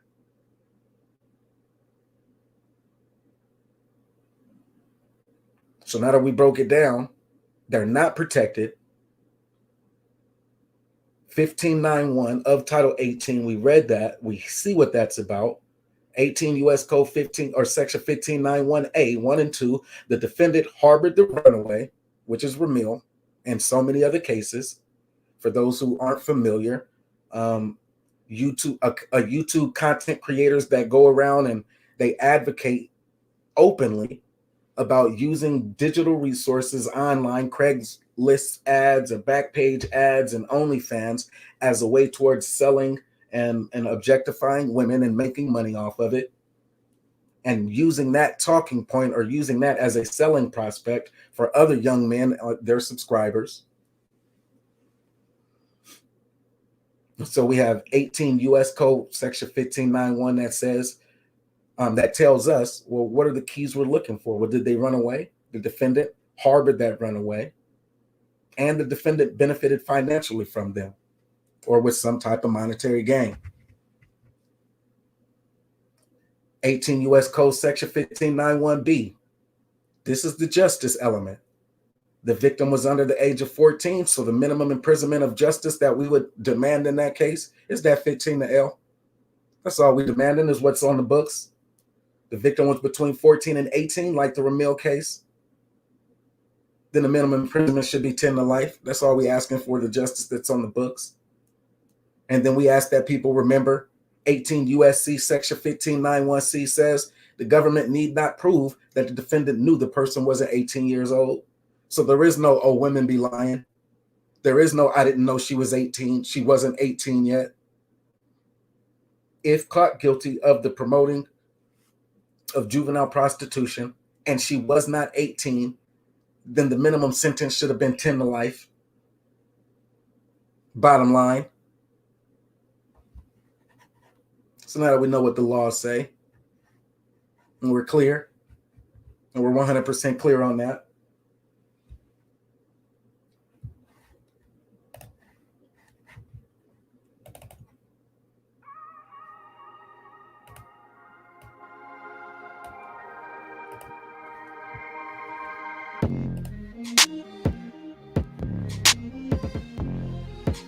a child victim can never consent to their own rape, and an adult solicitor can never be the victim. I referenced this 10-year-old publication by Chris McGreal for The Guardian. 2 women appealed to Craigslist owner Craig Newman against the promotion of underage prostitution ads. One described how Craigslist is a vehicle for men to make $1,500 a night for arranging paid rapes. The other woman, who petitioned to Craigslist owner Craig Newman, explained how the pictures and ads led to her being sold for 10 hours with 10 different men every night. Craigslist's response to underage prostitution allegations was the attempt to halt federal investigations of Craigslist's adult services section, which a federal judge eventually threw out. Protests outside the San Francisco headquarters for Craigslist were ineffective. Media efforts to expose the promotion of prostitution failed. 40 states threatened legal action, resulting in a $10 per cost per ad requirement.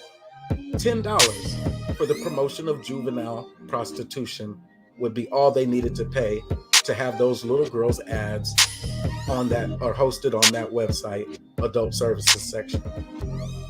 One of the women is recorded as having met with U.S. Attorney General Eric Holder, which also elicited insignificant modification on the Craigslist anti-sex trafficking front.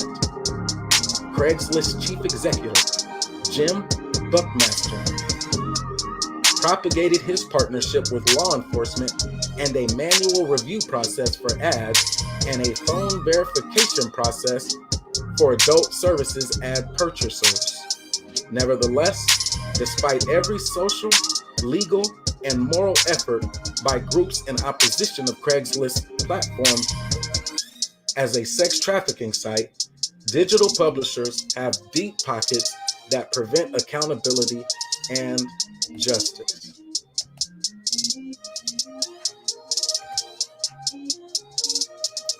Did I do this one? Yeah, I did that one. Section 230 is what they call the most important law in tech.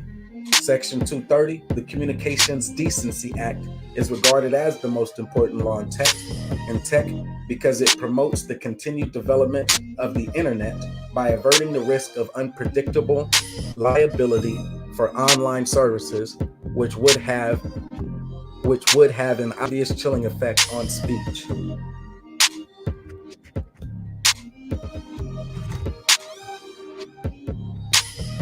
Okay, that's where we don't get into the data. I have to share something with you. Rather than me just sharing the data, there was a phenomenal article put together by the Urban Institute that has the data already a part of it. PhD Meredith Tank. It's called The Hustle. Outside the sex sold legally in Nevada, prostitution in the United States transpires in the shadows, which means as it comes to jurisdiction for the online promotion of juvenile prostitution, they should be illegal wherever they are advocating for sex passport travels or passport gang and all of that stuff. All right. They talk about this case study from the Urban Institute that attempted to demonstrate the size of the underground sex market. It identified a few of the key places and some of their numbers, 2003 and 2007. It provided an interactive map for 2003 and 2007. The example that we're using is for Atlanta. And so it shows from 2003 was a $238 million sex market that by 2007 became a $290 million sex market. The other example is Miami, which saw declines from 2003 to 2007.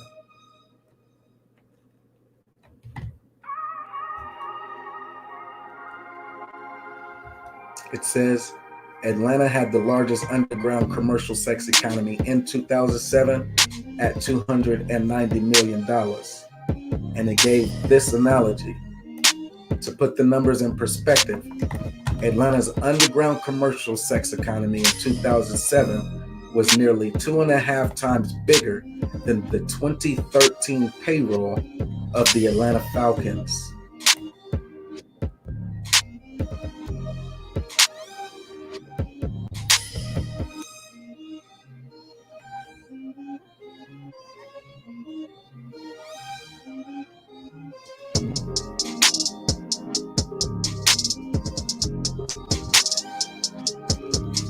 It discusses some of the scouting venues, like social circles, the home neighborhood, clubs or bars, other neighborhoods. And the call out that we were looking for is, well, how much of it occurs on the internet, which at this time was around 21 or 22%.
When I was reading this, the thing that I guess stood out the most to me was the blatant disregard for the lives of the prostitutes, of course. I could care a lot less about what the pimps were experiencing. Says over the years, right, the internet became an easier way to get money without having to take so many chances as far as injury or assholes out there, said one pimp. You never know what happens at night. A lot of creeps come out. And so this was a part of the pimp safety concerns. I was more along on this side, where it says, well, what about the sex worker and what their major concerns were? And so in that story, I don't know if you can see it as clear as I can on my screen. This one, been raped about 40 to 50 times, even as a sex worker.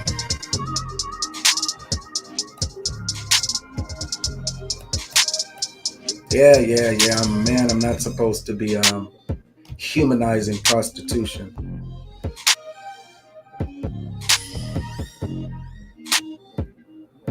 I get it.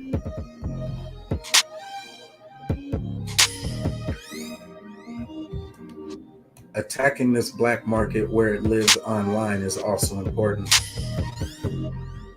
Laws governing websites that profit from advertising sex work could be strengthened to impose large fines and penalties.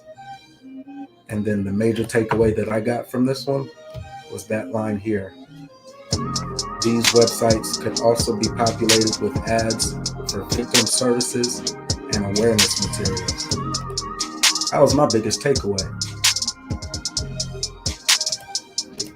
That was my biggest takeaway.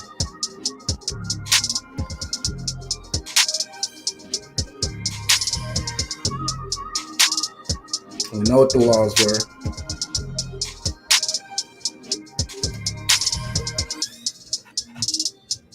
We know what the laws are. We know why they're important, right?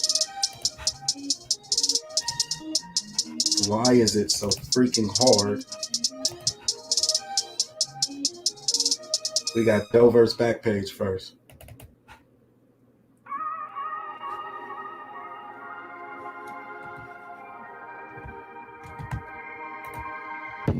No, y'all didn't think I was just going to sit here and talk to it by myself.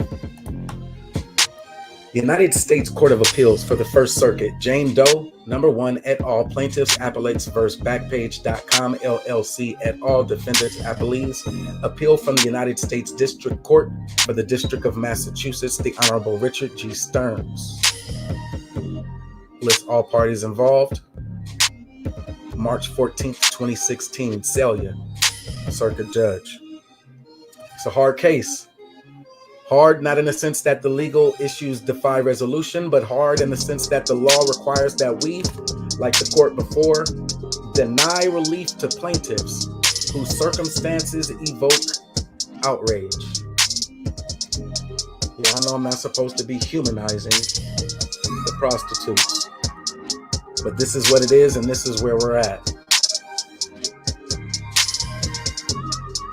I may not realize it, but quick sidebar. The two Muslims who were arrested and convicted and prosecuted of the death of Malcolm X, they were exonerated. And shortly after, one of Malcolm X's daughters was found dead in her own apartment or in her own residence.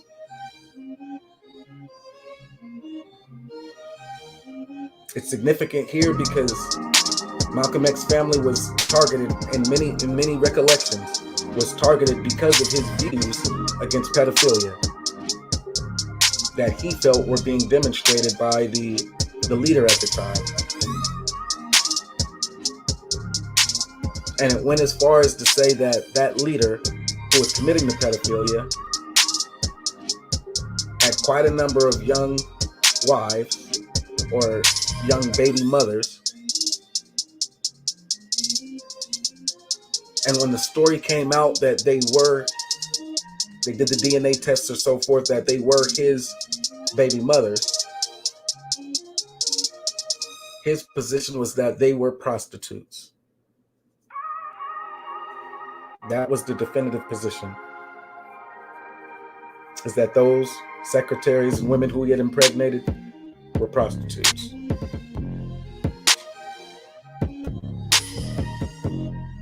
So why do we humanize the prostitutes? Well, it's a hard case. Circumstances do evoke outrage. The result we must reach is rooted in positive law. Congress addressed the right to publish the speech of others in the information age when it enacted the Communications Decency Act of 1996, CDA. This says C-47 USC Section 230. Now that we know what that is, we can keep going. Congress later addressed the need to guard against the evils of sex trafficking when it enacted the Trafficking Victims Protection Reauthorization Act of 2008, codified as relevant here at 18 USC section 1591, 1595. And now that we know what those are, we're all good to go, aren't we?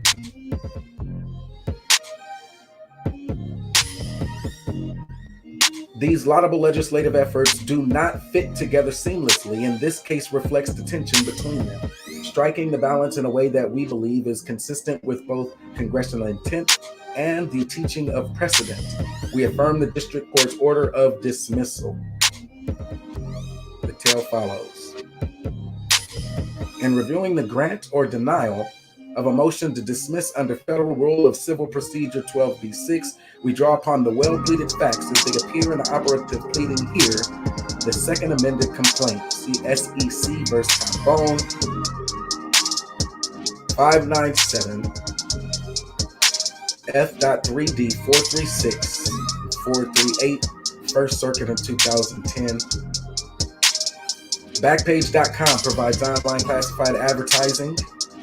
Again, we're talking about those who advertise sexual exploitation, sexual destruction of black bodies, the young black women and black children bodies. They provide that online classified advertising, allowing users to post advertisements in a range of categories based on the product or service being sold.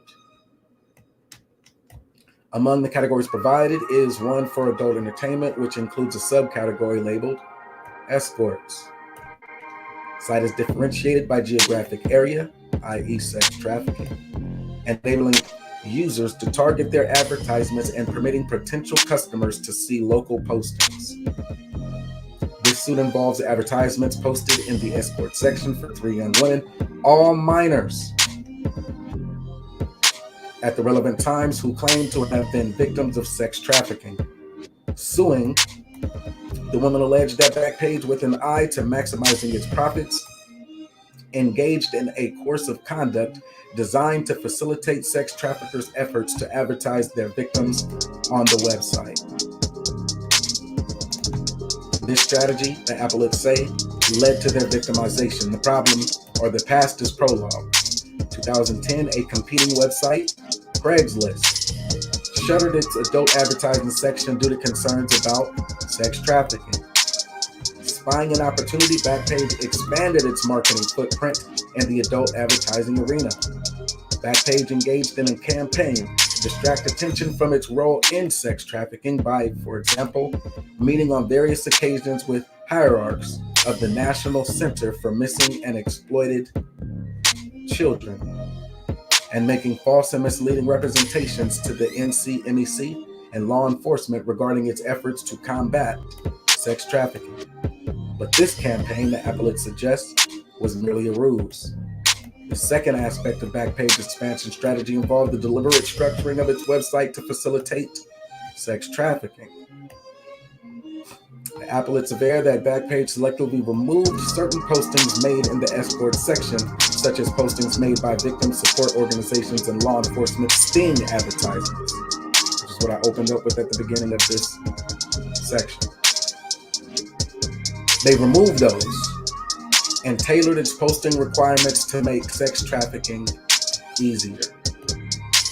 In addition, the appellates allege that Backpage's rules and processes governing the content of advertisements are designed to encourage sex trafficking, i.e. Snapchat, TikTok putting the sexiest little moms, hot moms with the littlest shorts on, imitating the dance moves of younger women, putting them within a click's notice and saying, oh, these organically went viral.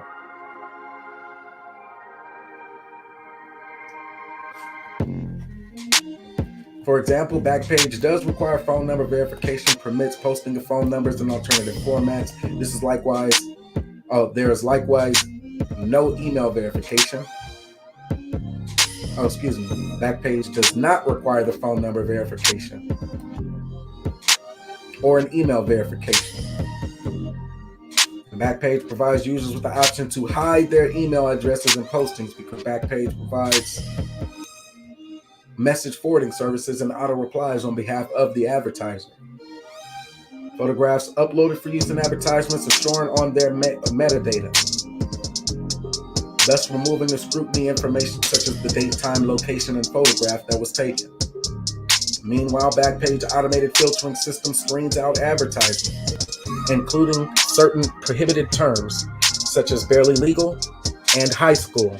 A failed attempt to enter one of those terms does not prevent the poster from substituting workarounds such as barely legal or high CHL. The appellate suggests that Backpage profits from having its thumb on the scale in two ways. First, advertisements in the adult entertainment section are the only ones for which Backpage charges a posting fee. Second, users may pay an additional fee for sponsored ads, which appear on the right-hand side of every page of the escort section. A sponsored ad includes a smaller version of the image from the posted advertisement and information about the location and availability of the advertised individual. Beginning at age 15, each of the appellates was trafficked through the advertisements posted on Backpage. Jane Doe 1 was advertised on Backpage during two periods in 12 and 13. Estimates that as a result, she was raped over 1,000 times.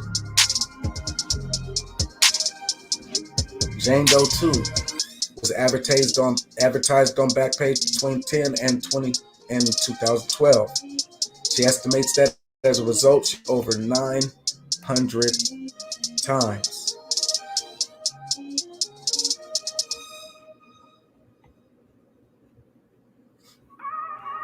"15 years old, advertised on Backpage in 2012 to 2013 and was raped over 1,000 times.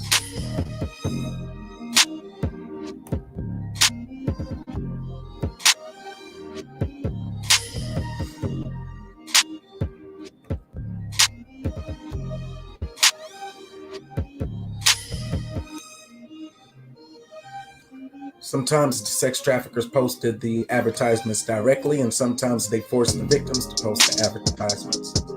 Typically, each posted advertisement included images of the particular appellate, usually taken by the traffickers, but advertisements for John Doe included some pictures that she herself had taken. Many of the advertisements embodied challenged practices such as anonymous payment for postings, coded terminology meant to refer to underage girls, and altered telephone numbers. The appellates filed suit against Backpage in October 14. The operative pleading is the appellate's second amended complaint, which limbs three sets of claims. The first set consists of claims that Backpage engaged in sex trafficking of the minors as defined by the TVPRA and its Massachusetts counterpart, the Massachusetts Anti-Human Trafficking and Victim Protection Act of 2010. Massachusetts General Laws, Chapter 265, Section 50A. The second set consists of claims under the Massachusetts Consumer Protection, which forbids unfair or deceptive acts or practices in the conduct of any trade or commerce. Again, we have consumer protection rights that are being undermined, but yet we keep going. Massachusetts General Laws, Chapter 93A, Section 2A. The last set consists of claims alleging abridgments of intellectual property rights. In due season, Backpage moved to dismiss the second amended complaint for failure to state claims upon which relief could be granted.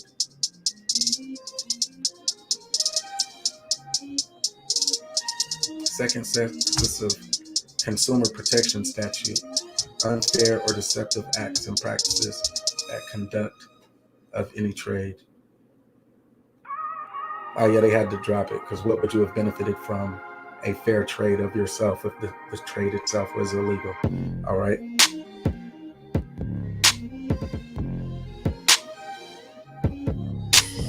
See, Fed R Civ Case P 12B6. Although the appellates vigorously opposed the motion, the district court dismissed the action in its entirety, See Doe X Rail, Roe v. Backpage.com, LLC 104F, Supposition 3D 149165D, Massachusetts 2015. This timely appeal ensued.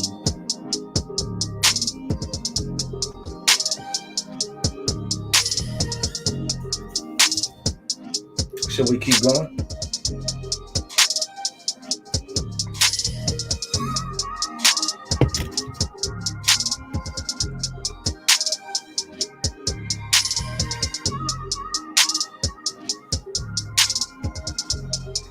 The appellant's challenge the district court's conclusion at Section 230 of the CDA shields Backpage from liability for a course of conduct that allegedly amounts to participation in sex trafficking.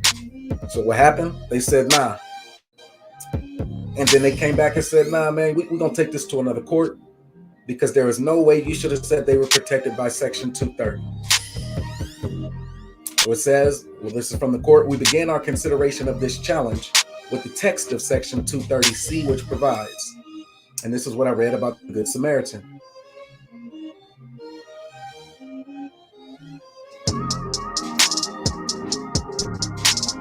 (47 U.S.C. Section 230C). Congress enacted this statute partially in response to court cases that held internet publishers liable for defamatory statements posted by third parties on message boards maintained by the publisher. Then they gave the court precedent. And that one went to the Supreme Court in 1995. Let me say it at least one time. CEG.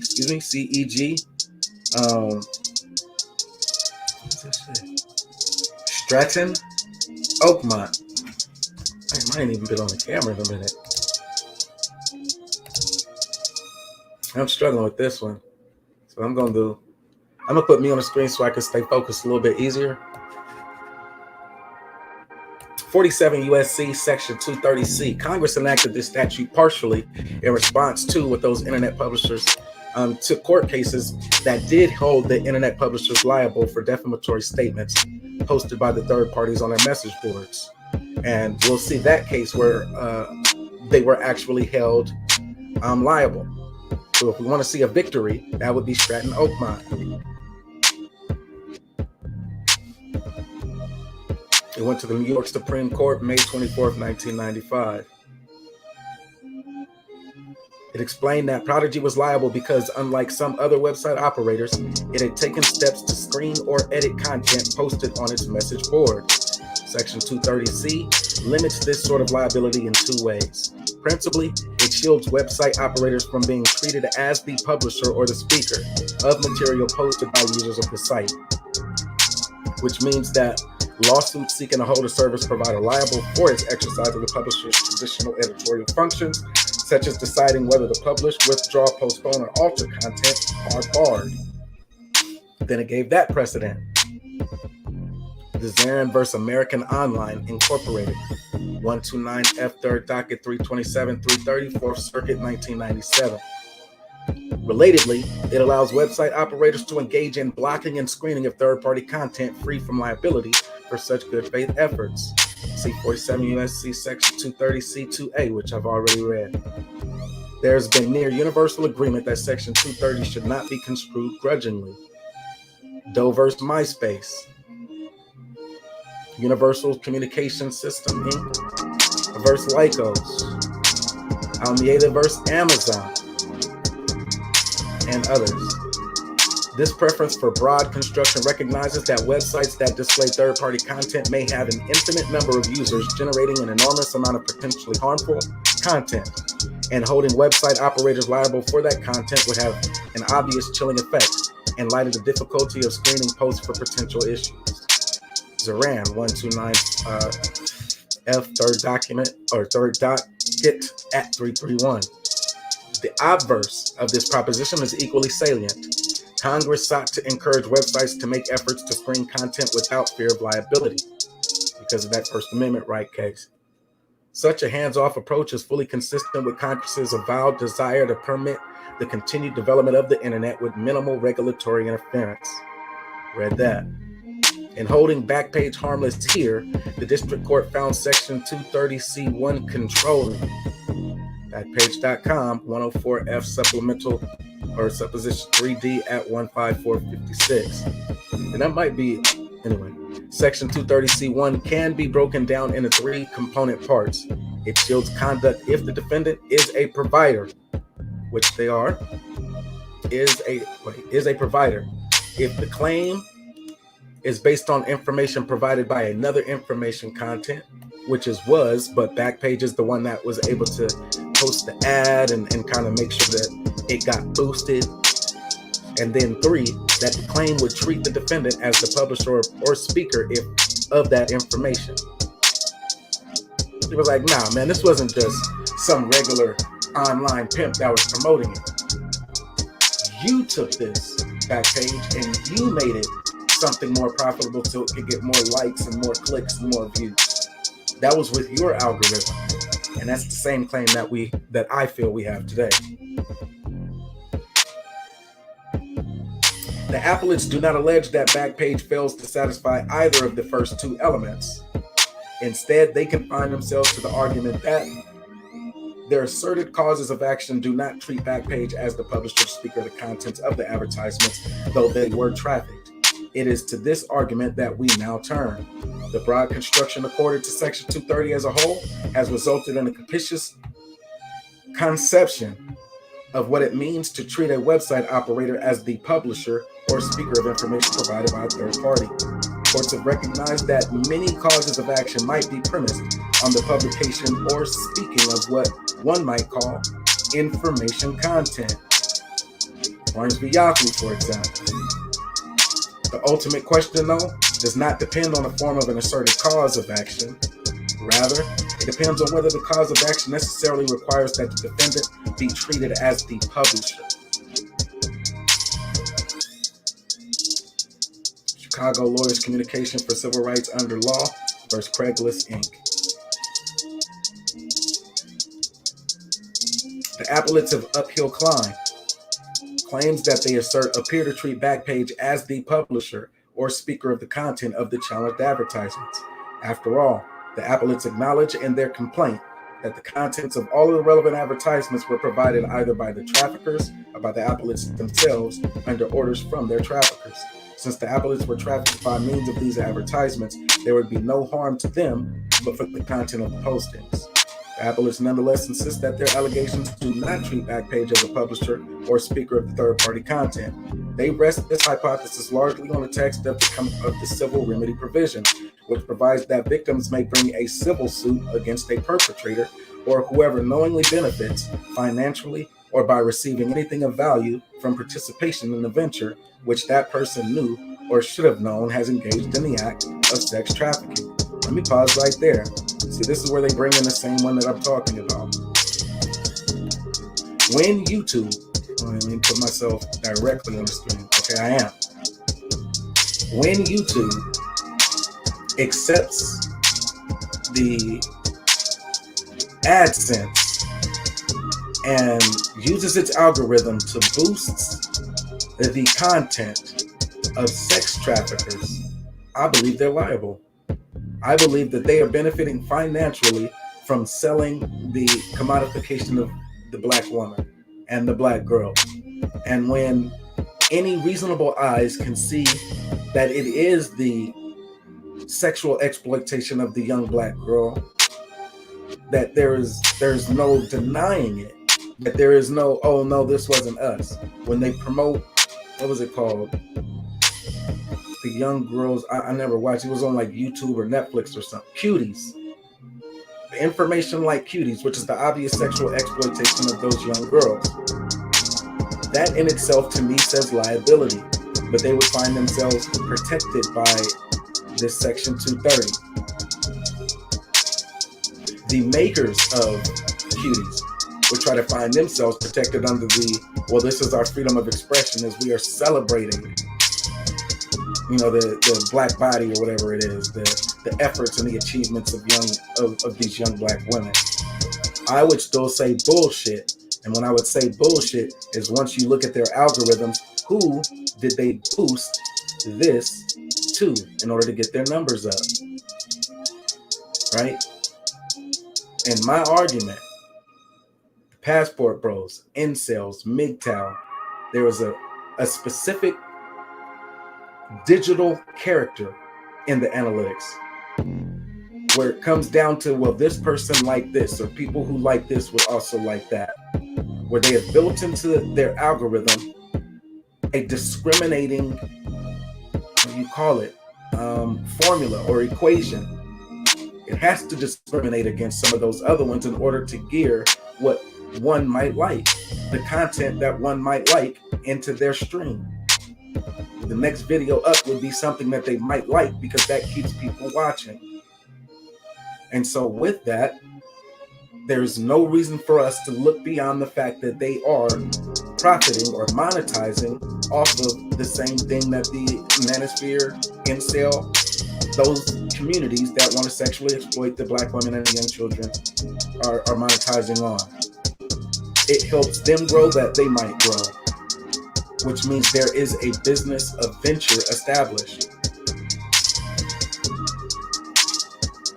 There's a business of venture established.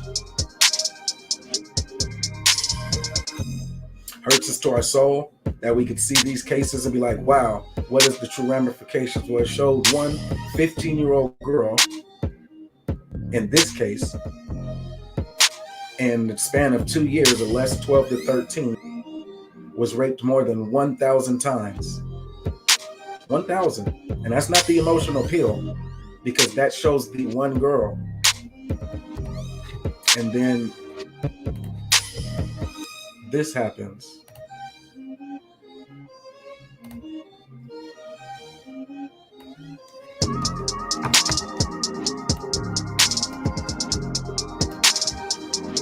These CNN stories. Malika Sayed, 100,000 to 300,000 children in 2010. So while she was in 2012 to 2013, and it says she was trafficked, raped more than 1,000 times. Now multiply that number. This is not the emotional appeal. Multiply that number by the 100,000 to 300,000 children, most between the ages of 11 and 14, sold for sex in the U.S. that year alone.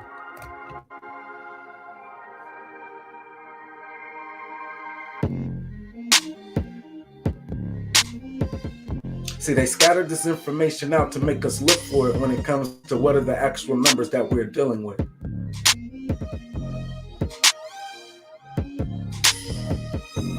I can read the emotional appeal. She says, I was first forced into prostitution when I was 11 years old by a 28-year-old man. I am not an exception. The man who trafficked me sold many girls my age. His house was called Daddy Daycare. All day, me and other girls sat with our laptops posting pictures and answering ads on Craigslist. He made $1,500 a night selling my body, dragging me to Los Angeles, Houston, Little Rock, and one trip to Las Vegas in the trunk of a car. I am now 17 now, and my childhood memories aren't of my family going to middle school or dancing at the prom. They are making my own arrangements on Craigslist to be sold for sex and answering as many ads as possible for fear of beatings and ice water baths. No one from Craigslist responded to this woman. According to who? According to the most recent Department of Justice statistics. Now again, this is 10.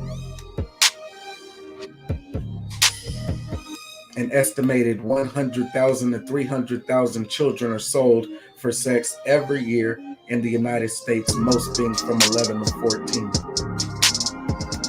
Try a moment to imagine a 5th grader being sold into this sector. Craig Newmark, Jim Buckmaster, Oh, and Craigslist CEO Jim Buckmaster have made some efforts to screen the site for children sold for sex, and they tried to cooperate with law enforcement investigations. But for the most part, they have ignored such pleas, maybe because they just made an estimated 36 million in profits from these sex ads in the last year alone. And then it allows for one to read the actual accusations or Craigslist response to those accusations.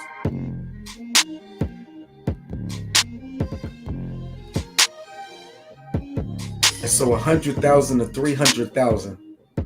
It showed their story, $1,000, 10 Johns per night. And that was in her story, Makeda's, from 11 to 17 when she started doing it herself to avoid being beat.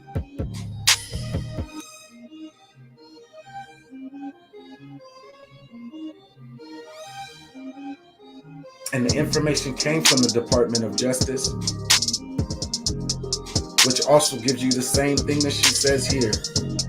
Arresting these perpetrators of child rape is rare, and prosecution even rarer.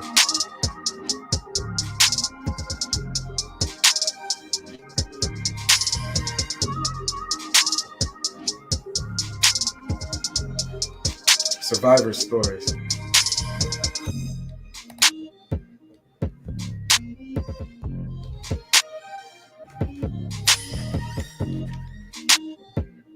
Yep. The last part of this presentation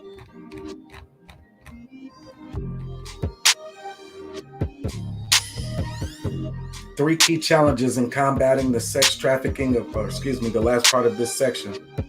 3 key challenges in combating the sex trafficking of minors in the United States. This report, 2014, we had 10, 11, 12, 13, and now 14. Because all this time, there is little to nothing being done. Authors, Malika Sayed, Advancing Racial Equity and Justice, Criminal Justice Reform.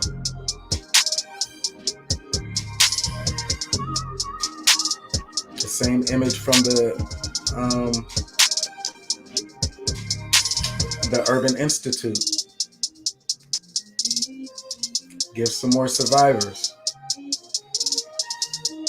T went through that foster care system, and at age 10, a man who was nearly twice her age, probably 18 or 19, began to sexually exploit her and sell her to a willing buyer. The abuse continued for the next 7 years until she was 17. She was charged and arrested with crimes such as solicitation and prostitution and sent to juvenile hall, where she was treated as a criminal rather than as a victim of serious sexual abuse, and was further traumatized and humiliated by the agencies designed to help her. So why do I humanize the prostitute? Is it because I'm B1 Brother Moses and I have a super cape? Why am I humanizing the prostitute?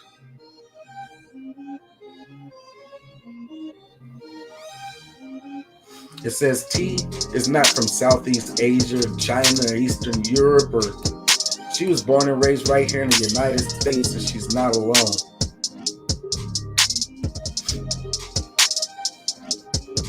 After many years of advocacy by the anti-human trafficking organizations and service providers, the issue of sex trafficking of children in the United States is receiving unprecedented levels of attention from leaders all over the world. There's a number of bills currently pending. They're enacting legislation to better protect children and teenagers from this form of violence and abuse.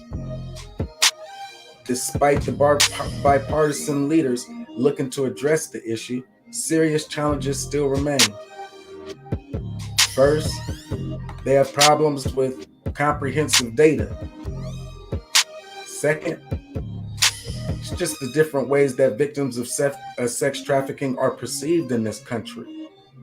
People who say, oh, she's just a prostitute. The same way we can find young black folks who consider themselves men saying, oh, she was a young thought, a whore. She was 13 thotting it up, so it doesn't count. She was looking to be pimped.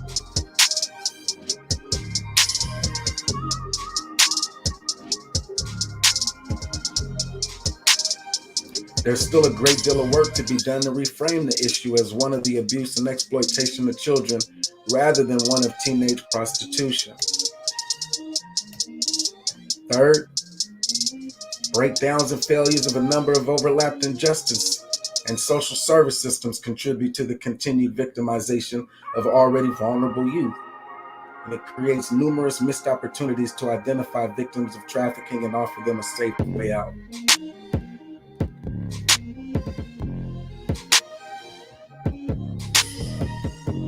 The problem with the numbers is that they typically rely on estimates.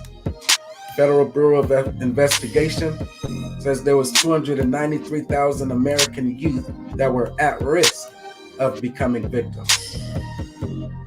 We saw that the National Center for Missing and Exploited Children were duped by Backpage in a partnership. And even then, we still know that the National Center for Missing and Exploited Children only uses estimates as well when they say things such as 1 in 7 of the endangered runaways reported to its hotline in 2013 were likely victims of sex trafficking.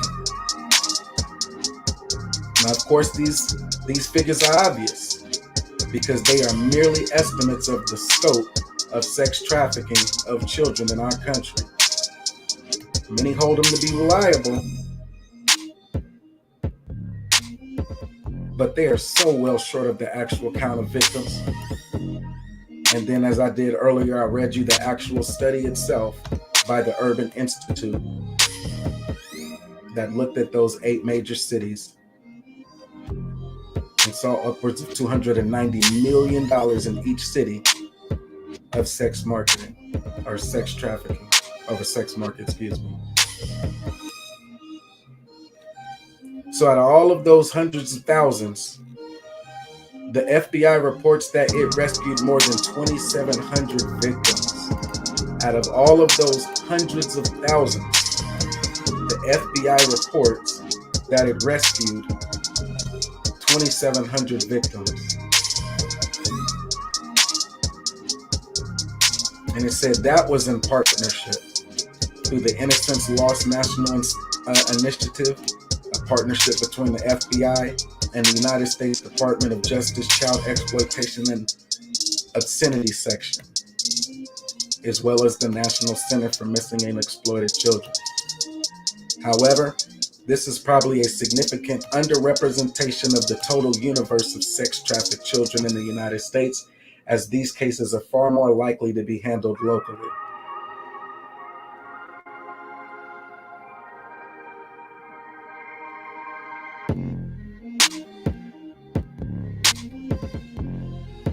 This is the one that we were talking about here in the last case. They wanted to sue, this one right here. They wanted to sue Backpage because this Trafficking Victims Protection Act, governed in the jurisdiction of their state, failed. It doesn't get any prosecutions either. And when they want to go to civil, they want to file civil charges against them. It's essentially trying to charge civil charges against somebody who should be locked up, but they're not getting locked up either. Even then, this task force, these 42 jurisdictions, and these task force, we showed hundreds of thousands. But it said even that task force reported 1,407 suspected cases of sex trafficking of minors in a 3-year time period between January 2007 and June 2010. So I'll scroll up again, because the FBI, or the Federal Bureau of Investigations, estimates that roughly 293,000 of the American youth are at risk.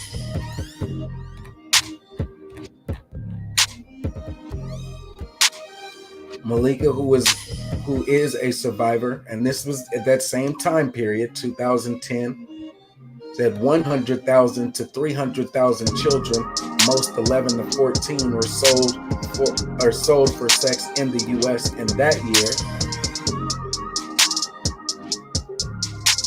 based off the Department of Justice statistics.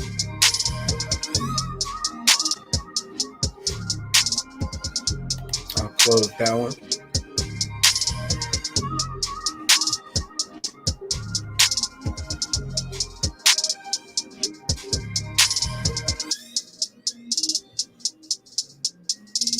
And while they're only pulling thousands in, 18 U.S. Code Section 1591C in prosecution under Section A1, in which the defendant had a reasonable opportunity to observe the person so recruited, enticed, harbored, transported, provided, obtained, maintained, patronized, or solicited, the government need not prove that the defendant knew or recklessly disregarded the fact that the person had not attained the age of 18 years. So the government didn't even have to prove that they knew that there was a minor.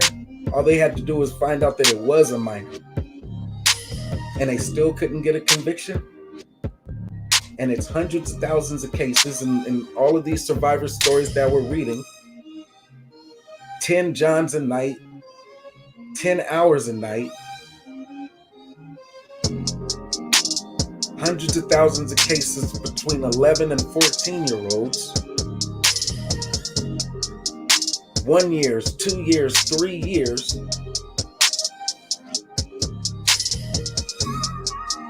and they only have, what did they say, 1,400, 1,500?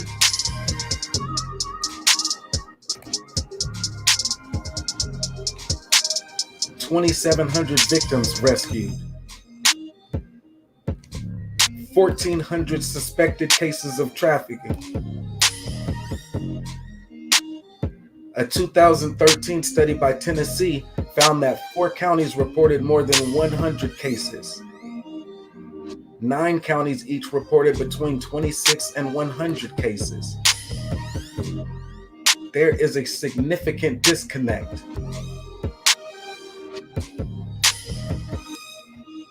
A significant disconnect.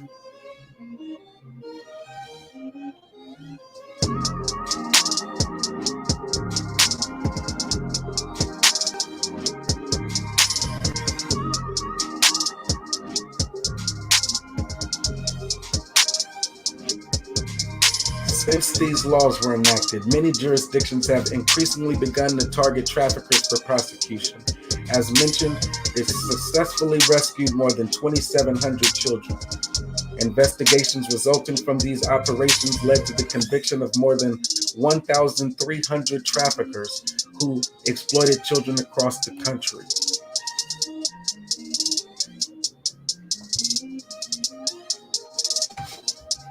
The Alameda County District's Attorney's Office launched a public relations campaign to combat child sex trafficking and obtained convictions of 109 defendants between 2006 and 2010, the majority of which were involved in the exploitation of minors.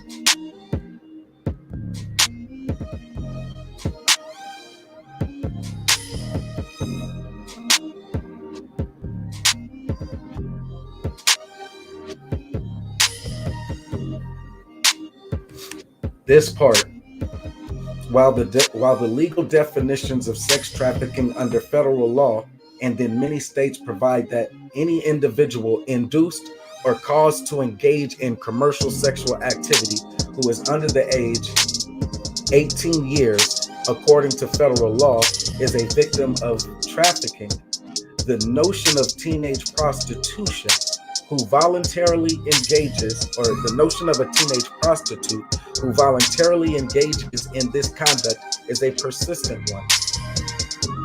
I need to screenshot this one right here.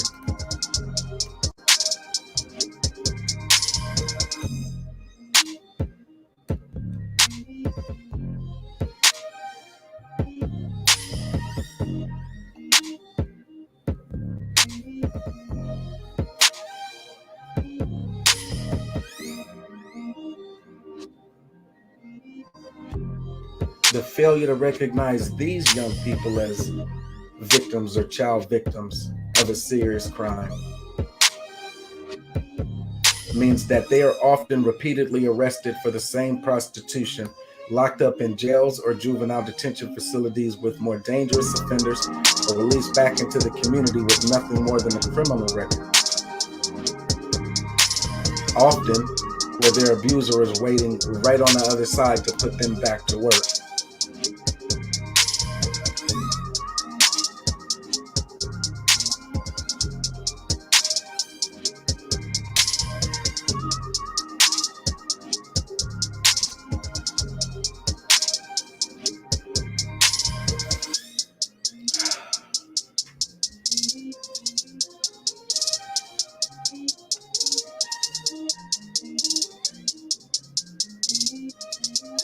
It's going into Missouri and starting to go into the different states. And so I'm going to put a pin on it because my next section actually deals with a state and its specific laws. Since section 230 told us that, we need to look at civil action, and it also said look at what the state laws are. On the next section, I will deal with a state that I believe has started to put in some of those key laws and key efforts, initiatives to attack human sex trafficking. And so I'll put all of this on the next section, which will be section 3, best practices for sharing.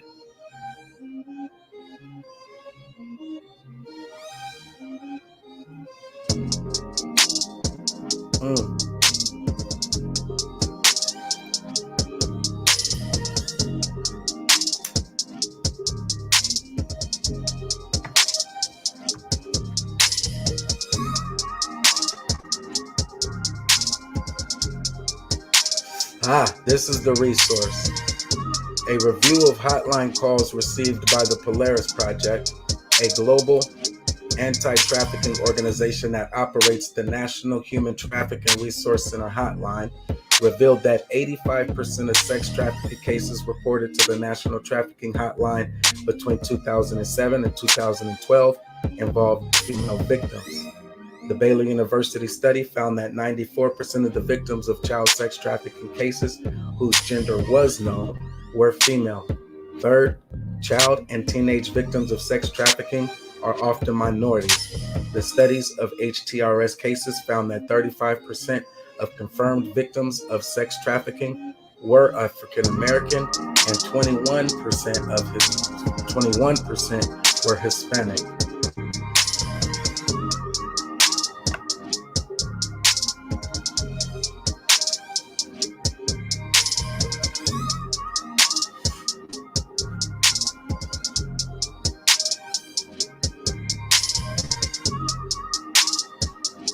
Goodness.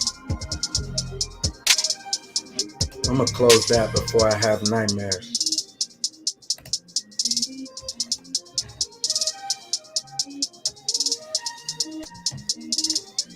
The website from Malika's project, or Rebecca Project for Justice, shows some of the works that they have been focused on. Shows some of the families, because the underlying conditions that they've been able to identify, many of which are drugs in the household, alcoholism at the household early on, that made home an unsafe space. So that's RebeccaProjectJustice.org.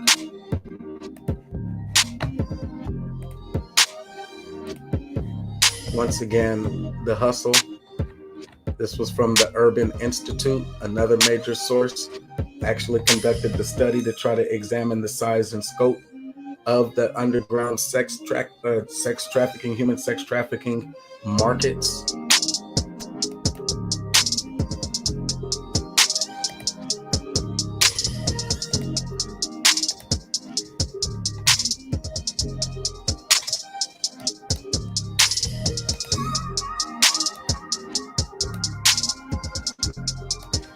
Finally, since we went through the timeline from 2007 to around 2014, the question would be, have these things changed? 2020 NCIC missing person and unidentified person statistics would be the source that one might go to if they wanted to see how much things have changed. 2020 missing person activity, active entries as of 12/31/2020 were nearly 90,000.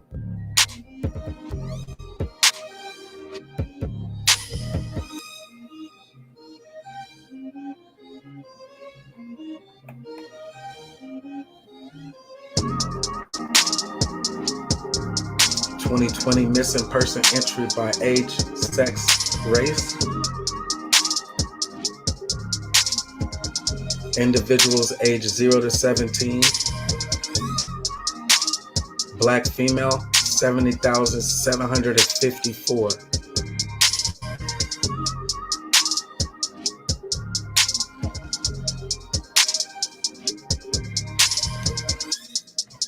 Goes by month.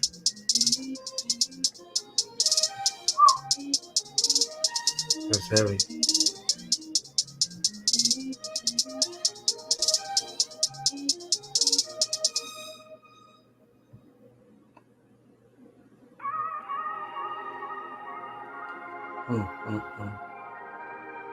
It's heavy.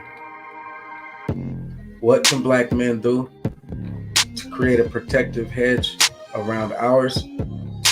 Well, number one, we have to be more vigilant and more willing to say African American men and even those women will subject the young women and children into a life of sex trafficking. Those aren't people to be protected and coddled. Commend the people for calling them out as well.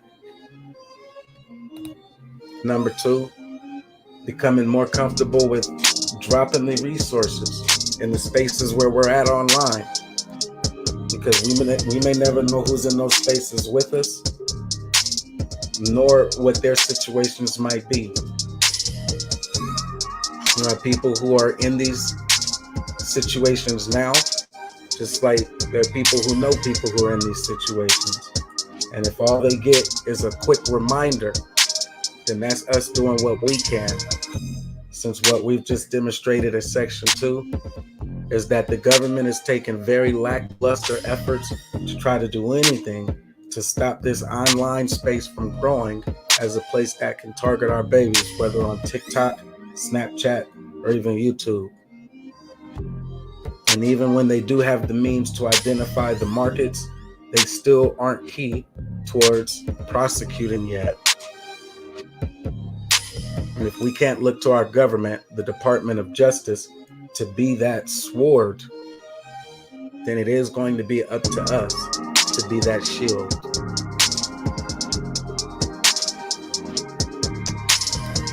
Section 2, a case study on the promotion of juvenile prostitution by B1 Brother Moses.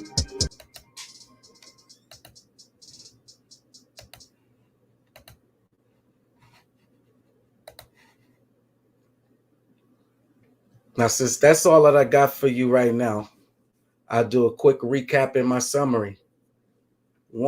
Section 1, we noticed that there was a lot of similarities between the sex trafficking excuses used.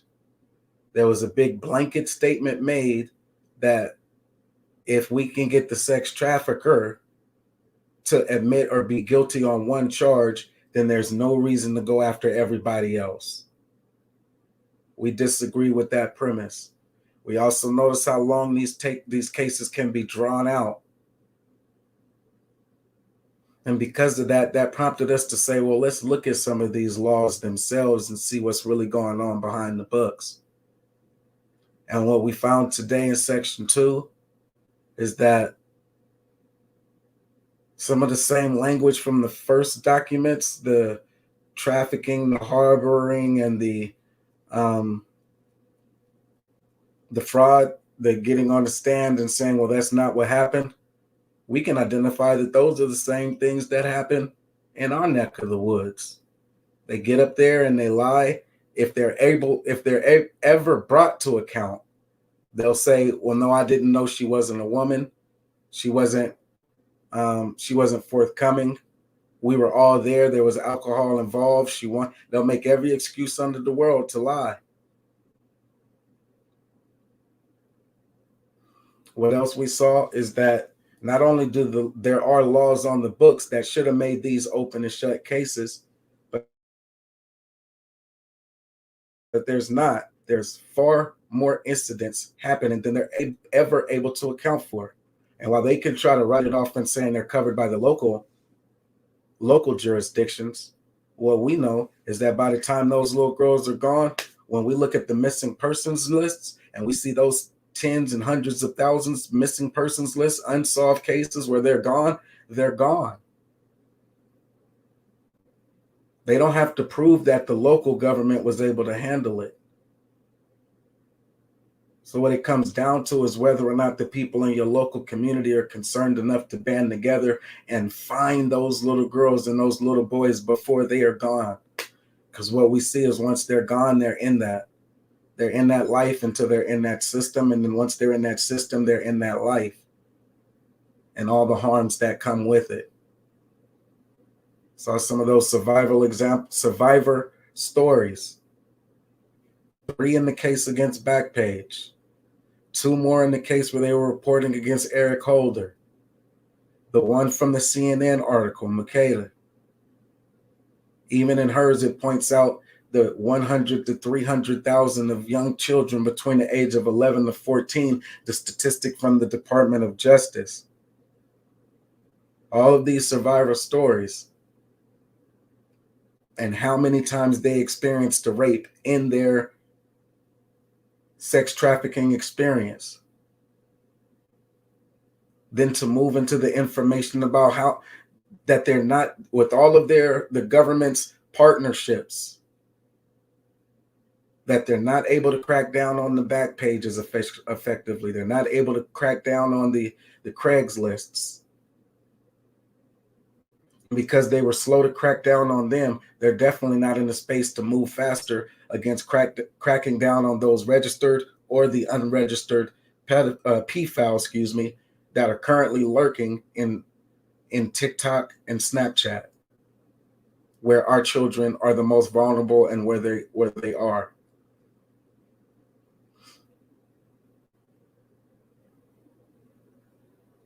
And so with all of those reasons, the fact that it's definitely a real thing.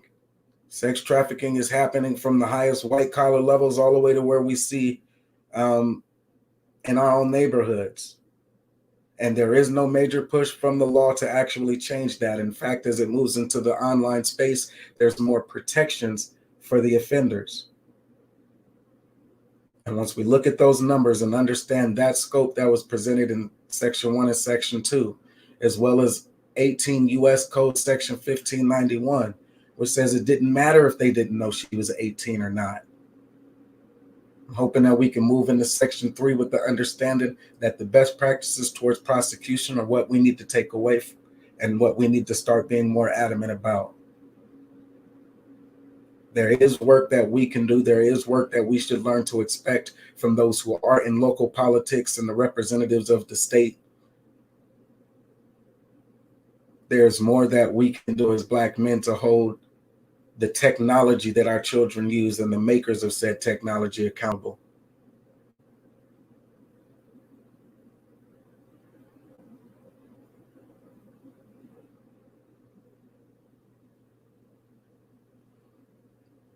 Stay tuned for Section 3 coming as soon as I can get that information worked out and brought together. It's been a long day, a long night. We've been challenged by a lot of different wavering energies as such, so I was glad I was able to get this documented. I may have to redo it in a more professional tone because my energy was gas earlier, and I need to be smooth and just get the information out with all the extras. So I may have to come back and revisit this one. Or I just may leave it as it is. It's natural. It's B1 Brother Moses.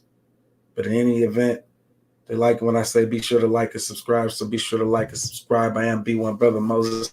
And that's all I got right now. So I'm out. Salute and thanks for rocking with it. B1 Network. You know what it is, man. Holla at the kid.